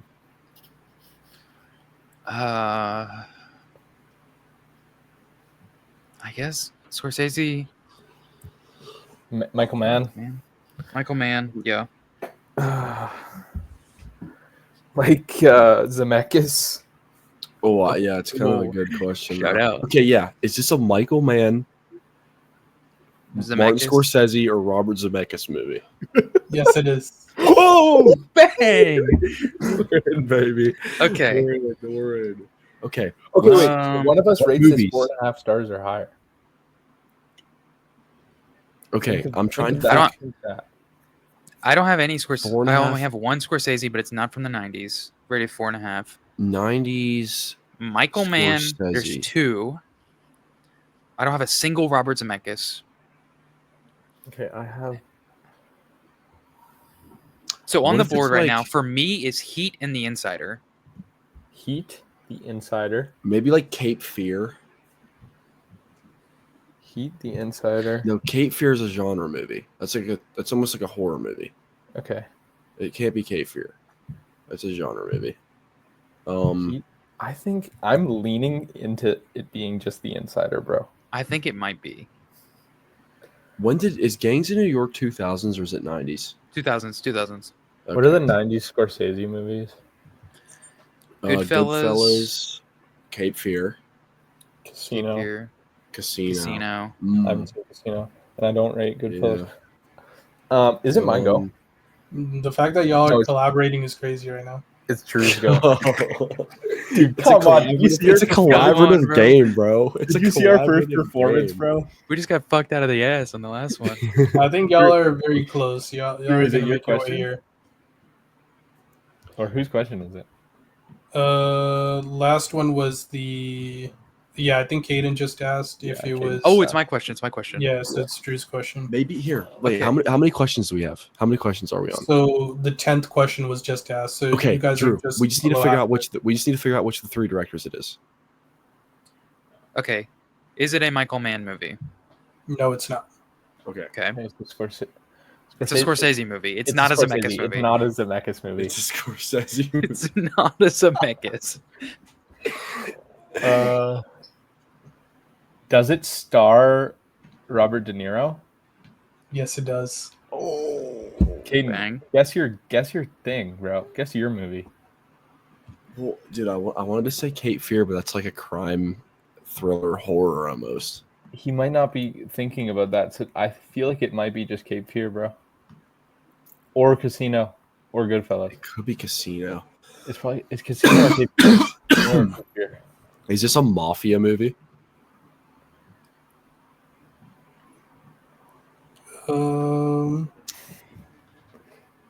Not really. Not really. I mean, I will just say I'm just gonna say no. Okay. What? When did Kundun release? What are we talking about? That stupid Scorsese movie. Wait, what Scorsese movies came out in the 90s other than these? There's more, right? There's got to be more. When did Age of Innocence come out? That stars like Daniel Day-Lewis. Does it? Wait, Daniel Day-Lewis. Wait, Robert De Niro. That's in an this S movie. tier actor. Oh, Robert Robert De De Niro. Niro. We know Robert De Niro's in the Yeah, movie. Robert De Niro. I forgot about that. Casino. Casino's a mafia movie. Caden, I would just guess your thing guess your Okay, movie. wait. and The then you game's can- not Whose over turn if I is it? make a Whose if I turn make a is it? guess, right? No, If you make a guess, and no, it's you correct, can throw out a go. guess. That just counts as one of your questions. Okay. Yeah. Who's up? Me? But I think what was the last question? I think Drew asked if it was Michael Mann. Then Kuyve has I yet asked to. if it was De Niro. Okay, so then it's Caden. Caden needs to ask a Okay. question right here. Is it Cape Fear? Yes, it is. Let's go. Bang. Bang. Let's go. Mel Banger, got in by the 14. way. Mel 5-star got in- banger. One more. Yeah, we'll do one I'm more. down. We'll do Yeah, one I'm more. down wait, for have you one guys more. have you guys seen Cape Fear? No. Have Yeah, any these of you guys seen haven't seen. Cape Fear? I thought, oh, bro, I thought Dude, for a it's fact so you guys were peak. gonna It's clock so that in the peak. beginning. I said, I don't know if Kuyve's seen it. I don't know if Drew's seen it. Dude, he basically he said like he was like I don't know if Drew's heard of this movie. He's like he probably has. I was like okay. Yeah, Cape okay. Fear. Saying I I haven't heard of should- Cape Fear is crazy. Have you even heard of this movie? Yo, I'm just watch double-checking this. Cape You know anything Fear. about It's movie? peak. don't Watch know. Cape Fear. Top 3 Okay. Scorsese, bro. Piece of Top 3 shit. Scorsese. I've seen it. I've seen Cape Fear. Okay, I got my third one here. Okay. Is it my turn to go first? Yeah. Okay. Let's just run it off the bat. 21st century. No. Yes or no? Okay. Is it a 1979 and lower? Oh, Okay. I thought you So, were like, asking if it was it came in out- 1979. So Did if it it come came out- out during the year 1979 or after that, Or before. down? Or like, down. or Or below down. that, so like Yeah, below. 19. 70s and before. 60s. Okay. Yeah. No. Okay, 80s, 90s. 80s. 80s, 90s. 90s. 80s, 90s. 80s, 90s.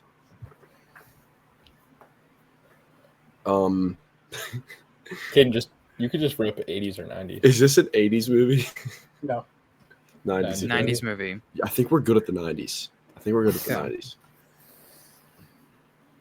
Lynch, Scorsese, Fincher, Throw out the any guess one if of you those want. guys. Fuck. So Lynch. name No, those don't guys. say he's not going to pick 2 Scorseses. Don't even ask that. Oh, true. Lynch, Fincher, Tarantino, Spielberg. Is it No. one of those guys? Okay. We got to hit the director.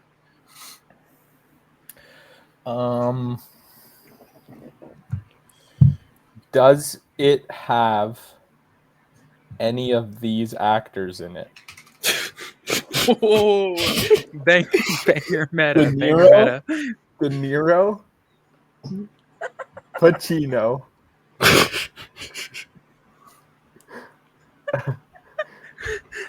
Daniel Day, Brad Pitt. Brad Pitt, Tom Cruise. Okay, cap it off there. Okay, good, Cap good, it off good, there. good. No. None of those guys.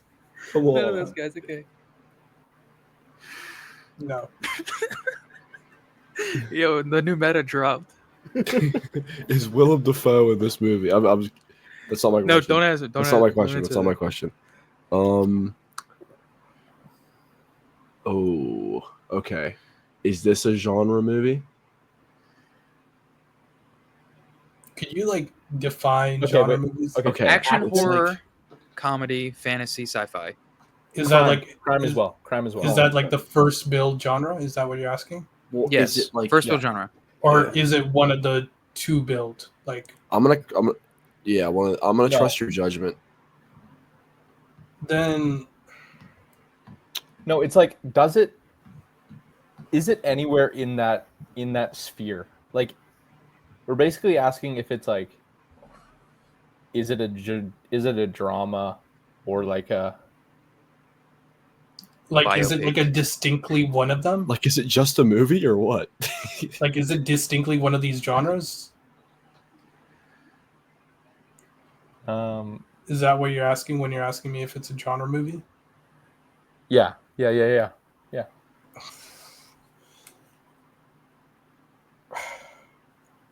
The top build. The top listed on Letterboxd. Is it any Okay. of those? We'll go top listed. Top build on Letterboxd is one of what you named. Yes. Okay. Okay. Okay. Okay. Drew's up. Drew's up, yeah.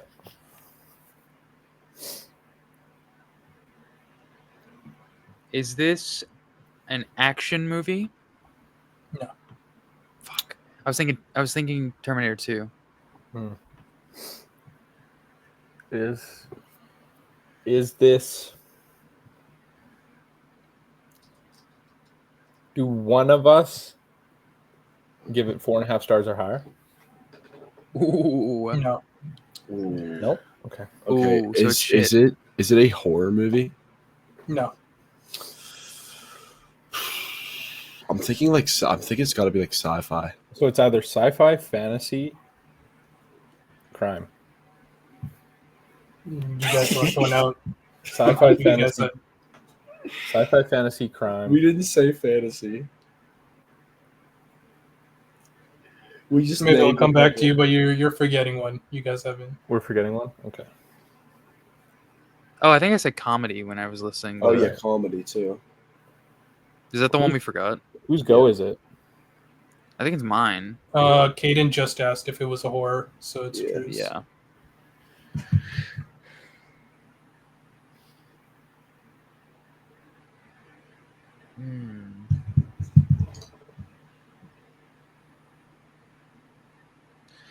Is this?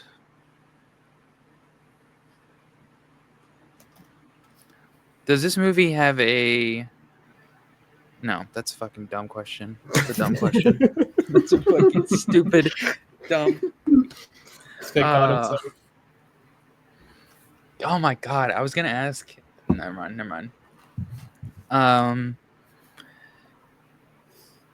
I can't fucking think.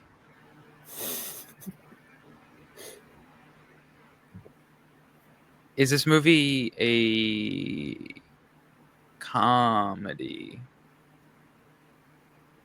Okay, to be distinct here, the first build genre on Letterboxd is comedy. Bang. Nice.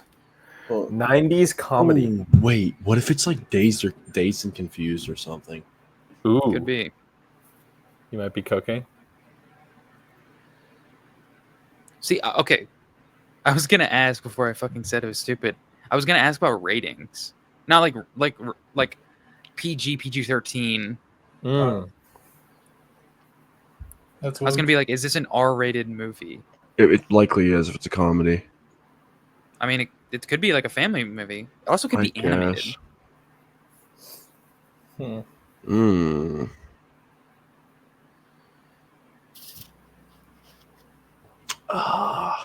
Low-key, them animated comedies. Wait, who's So up? Kuyve's turn. I'm up.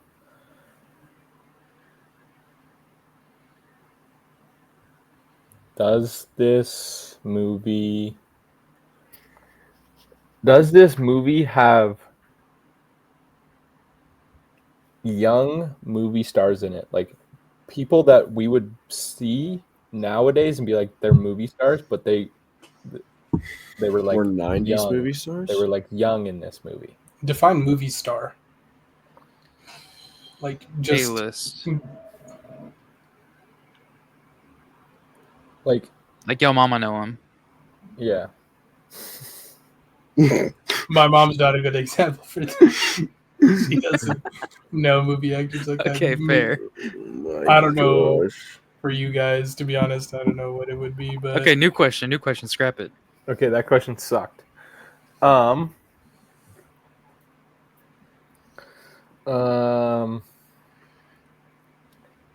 Is it Linklater? going back to the tech. Okay, wait. Chris Columbus. No. Hold on. Is it either The tech is Linklater crazy. or an animated movie? Is it one of those two things? No. I was really thinking it was animated. Dude, what if it's like Home Alone's probably listed as like a comedy too. I mean, it is. I'm saying it's probably the first. Ask if it's a Macaulay Culkin picture. Yeah, that really narrows it down. Yeah, throw away guess. I mean, is it me? Yeah. Yeah, it's you.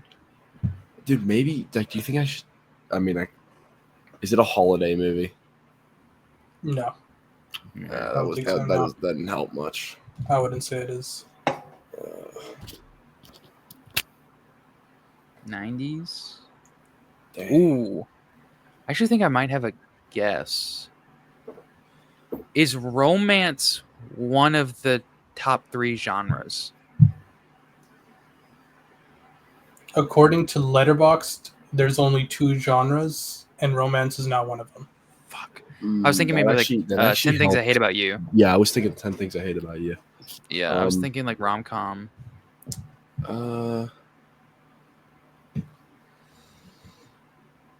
Dang. I have no idea. I mean, wait. What do I you don't be guys watching rate? comedies. What do you guys rate Dazed and Confused? Well, it's not a link 4. later. Oh, it's not a link later. Dang.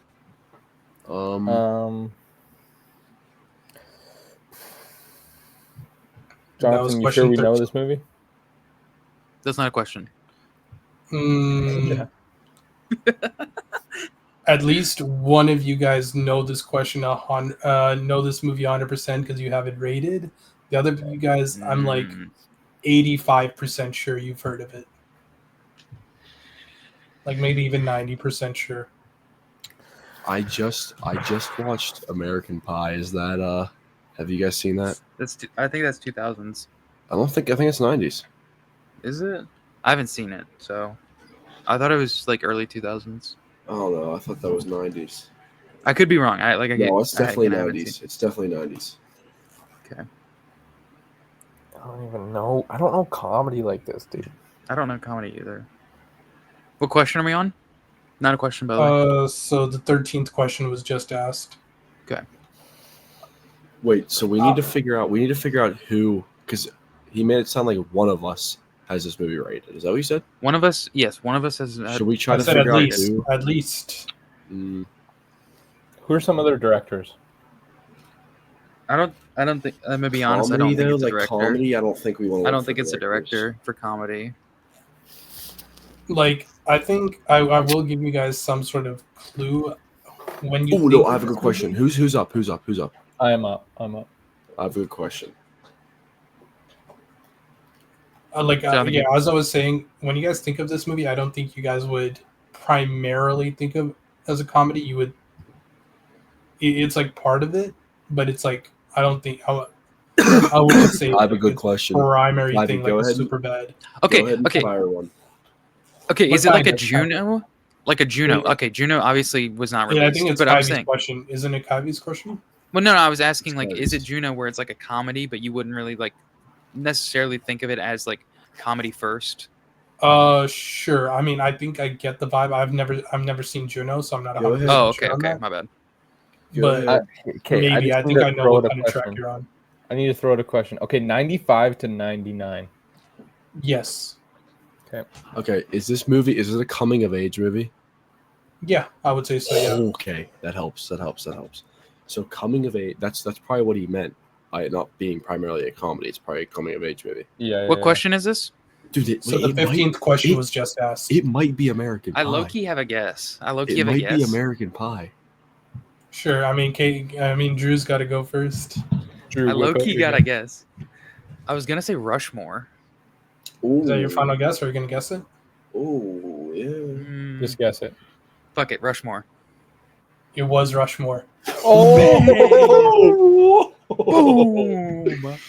Holy! Damn. Wes What Anderson. a I didn't think you would pull. remember Wes Anderson dropped a movie in the What 90s. a pull, bro! Yo, That's bro. insane. That's That's insane. insane. Holy! Yo, no way. I Which was is like, funny. I know Kuyve Rushmore's was a like asking comedy. us if we've seen it when he's the only one that's seen it. Well, yeah, no. I I've was like, seen it. Kuyve has for sure seen Rushmore. I've I seen remember Rushmore. Kuyve seeing Rushmore. You've seen Rushmore? Yeah, I rate it 4 stars. A good movie. Oh yeah, you do. At least I said one of us. At least one of Dude, us. Okay. this guy keeps getting Bang. wrong who's seen the movie. It's fine. It's not like you rated it 4.5 or else it would have been raps. Bang. Okay. Do we want to skip the news? Rapid fire. Rapid fire fire? news. Okay. Like, comment, subscribe, all those things. Rapid fire news. Beyond the Spider-Verse has been delayed by a few weeks to June 25th, 2027. Who cares? Doesn't make a difference. Yep. Well, I care, bro. I care. It's a couple weeks, bro. A few Who cares? months, bro. Like a couple month. weeks, Bro. it was like 2 weeks. Yeah, I mean that's fine, but like, come on. Let's wrap it up. man. Come on, Like- bro. How do Nah, do bro. they know that whatever delays they're facing is only gonna cost them 2 weeks? They're just so stupid. I don't know. Yeah. I don't know. And this movie's coming out in like a decade. Yeah, for real. And 2037. they're just like postponing another 2 weeks just to like Yeah. stab us even more. Okay. James Gunn says Luca Guadagnino is no longer involved with Sergeant Rock, but the movie is still going to happen. Ooh, that sucks. That's unfortunate. I mean, I'm not a Sucks. big Guadagnino fan, but it would have been nice to see some, other directors. A real director? Yeah. Guadagnino, Some other Guadagnino directors. Some other DCU movie. directors. He was supposed to make Sergeant Rock. Okay. With Daniel Craig, I think, was supposed to be the lead. Yeah. I think we've already Well, talked about this. And it Daniel would have Craig is It got still flo- rumored to be. It like got floated around. Yeah, it'll float around. I don't know. We'll see on that. Willem Dafoe has been cast in Robert Eggers' next film, Werewolf. We knew obviously we knew this was happening. Fork found in kitchen. most obvious news ever. Aaron Taylor Johnson was also, and I think Lily Rose Depp. W. Yeah, that's crazy. That's dope. Shout out Willem Dafoe though. Happy birthday, 70th birthday today. Oh, true.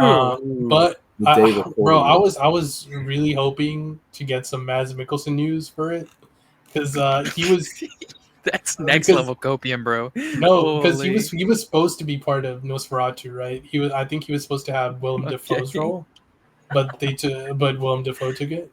And I mean, Eggers was saying he's trying to write a role for like one of his next movies for Mads Mikkelsen. But I mean, I was hoping it was for Werewolf, but we'll see. I really hope it's not the fucking Christmas Carol one, or else I'm gonna lose it. Oh, I needed Well, that. wait, it probably Nicholson is. Scrooge. It probably is. I Mads hope Mikkelsen not. script would be fire. It would be fire, but like I feel like that would not be a proper use of his acting ability. That'd probably be the best Mads Mikkelsen movie. It's doubtful. Whoa, whoa. A new Everyone's not Dread seen Mads movie. Mikkelsen movies. A new Dread movie is in the works with Taika Waititi set to Oh direct. my That just doesn't make any sense. First things first, we just got a Dread movie like in the what was it 2016, 2017 or Yeah. something like Yeah. that. Yeah.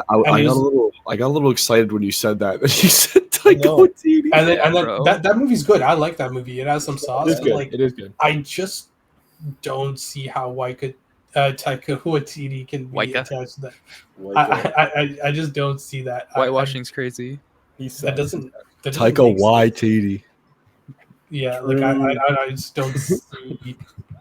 I can't envision that movie. It just doesn't feel real. It doesn't look like a real movie.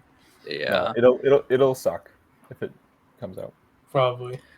Lewis Pullman and Maya Hawke will star in a new surrealist rom-com, Wishful Thinking. The film follows a volatile couple who discovers their emotional state has supernatural consequences on the world around them. Do we know who's directing this, or is this like kind of like an up and coming director or something, or is this Let me something somebody we know? see. Let me do a little fact checking. Doesn't Maya Hawke just pick bad movies though? I mean, she's in Asteroid City. That's like the only real movie she's in. Once Upon a Time in Asteroid City, sure, good. Maestro's good, but everything else is just like I've never seen Maestro. everything else. I'm not is- seeing any director attached. Okay, to I this. feel like the director is going to be like the big. Oh no! Writer director Graham Parks. I don't know who this Any guy idea on what he's done? is. Let me pull it up. Graham Parks. He did this movie called The Voice in Your Head. It's a short, and that's all. Okay, so So, really nothing. He's to a pretty base this movie off? He's a pretty new that's fair. director. So I'm directorial fine. debut, I'm basically. going in with an open mind. We'll see how it is. Yeah. It's we'll see. An interesting And- duo.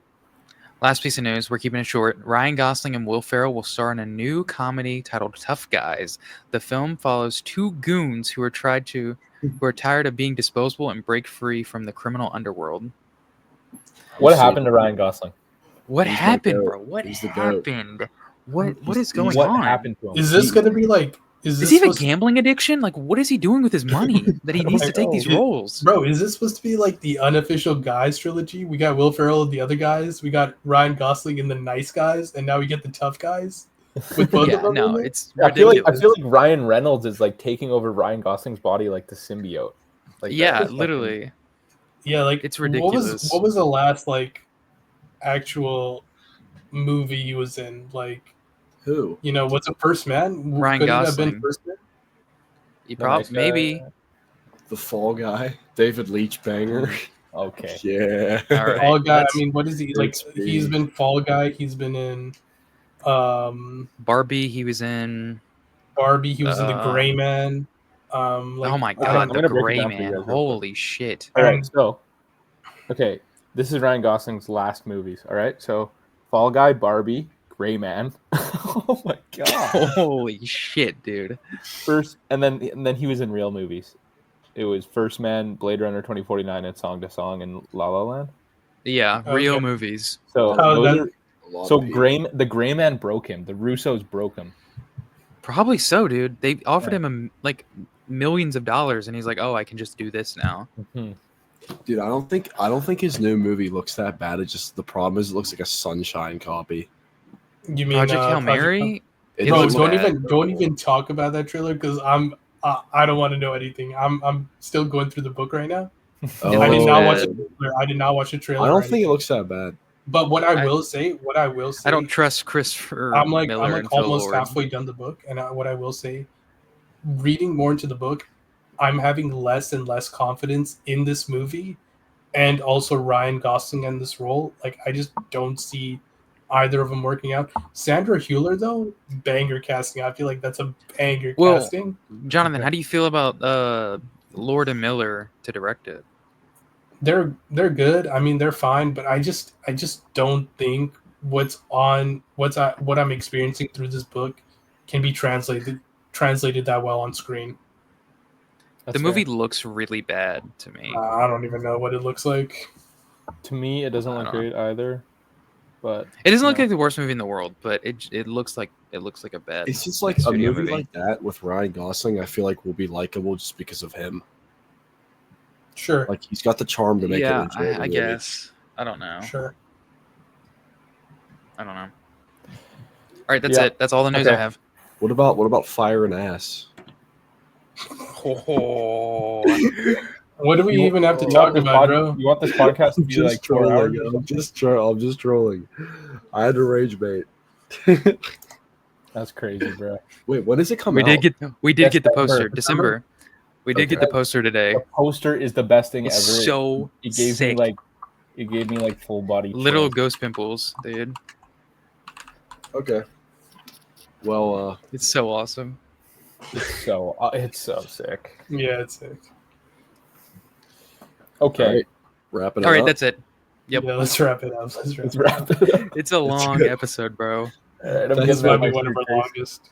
We it's a complete episode. We shouted out David Leach and JCS. So We hit the quota. Okay, All right. see you guys next All right. week. Episode See ya. 12. Peace.